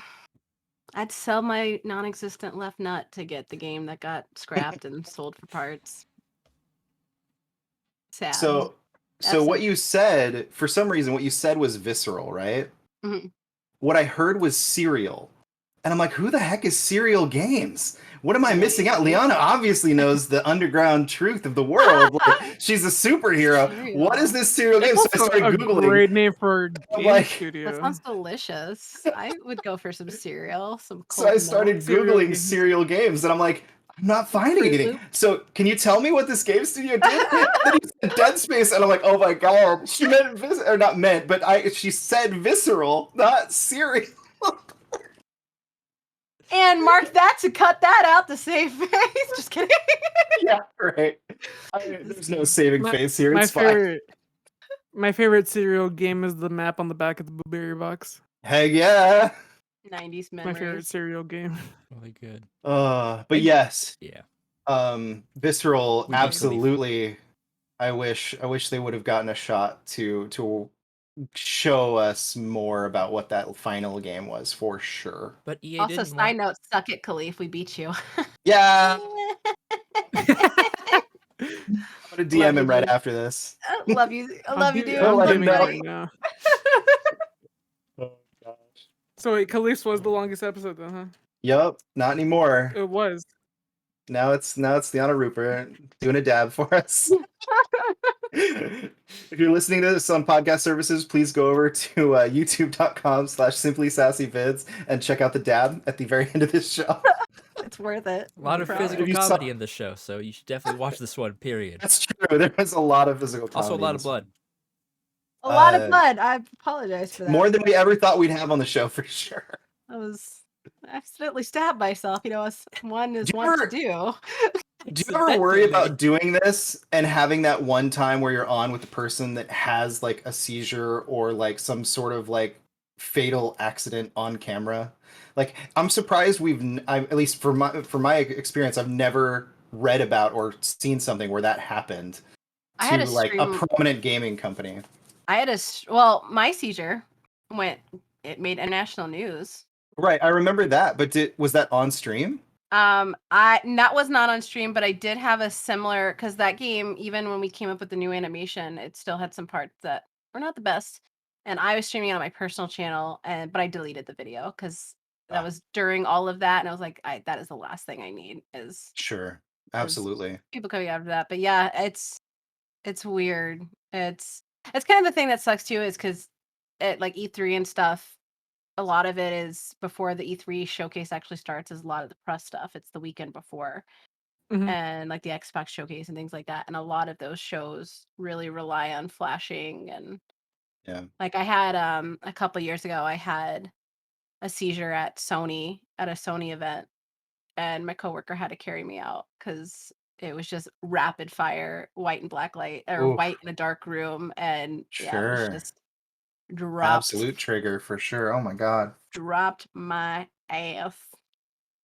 Yeah, I've heard stuff happening at trade shows like that. It's interesting to me that we've never seen it happen like live on a stream, at least widespread that I can think of. Yeah. Yeah. So good luck to everyone out there. Epileptics are pretty good about knowing their triggers. Yeah. I don't always get a warning, but sometimes I will. Like my right side will drop, and sometimes I'll lose sight in my right eye, and I'm like, okay, I need to stop what I'm doing now. And does anyone ever miss graphs from E3? When consoles would just come up with graphs and show you why their next console was better than the last one. No. No, I do not. Doesn't Nintendo still technically do that? No, Not in their conferences, but yes, absolutely, they still do. I love it. Anyway, right. thank you so much for being on the show. This was absolutely amazing. This was so much fun. What's funny is that this was probably this and Khalif's episode were some of the funnest, craziest, wildest episodes. I mean, we talked about way to just gore shoot porn. all the other guests. We talked about fuck gore all porn y'all. in Khalif's episodes. And it was absolutely wild and crazy. Obviously, we know we care and love everyone that's been on the show, but no, you just told everybody else to fuck off. I love every single guest we've had. My secret is I'm also powered by Greg Miller's wife.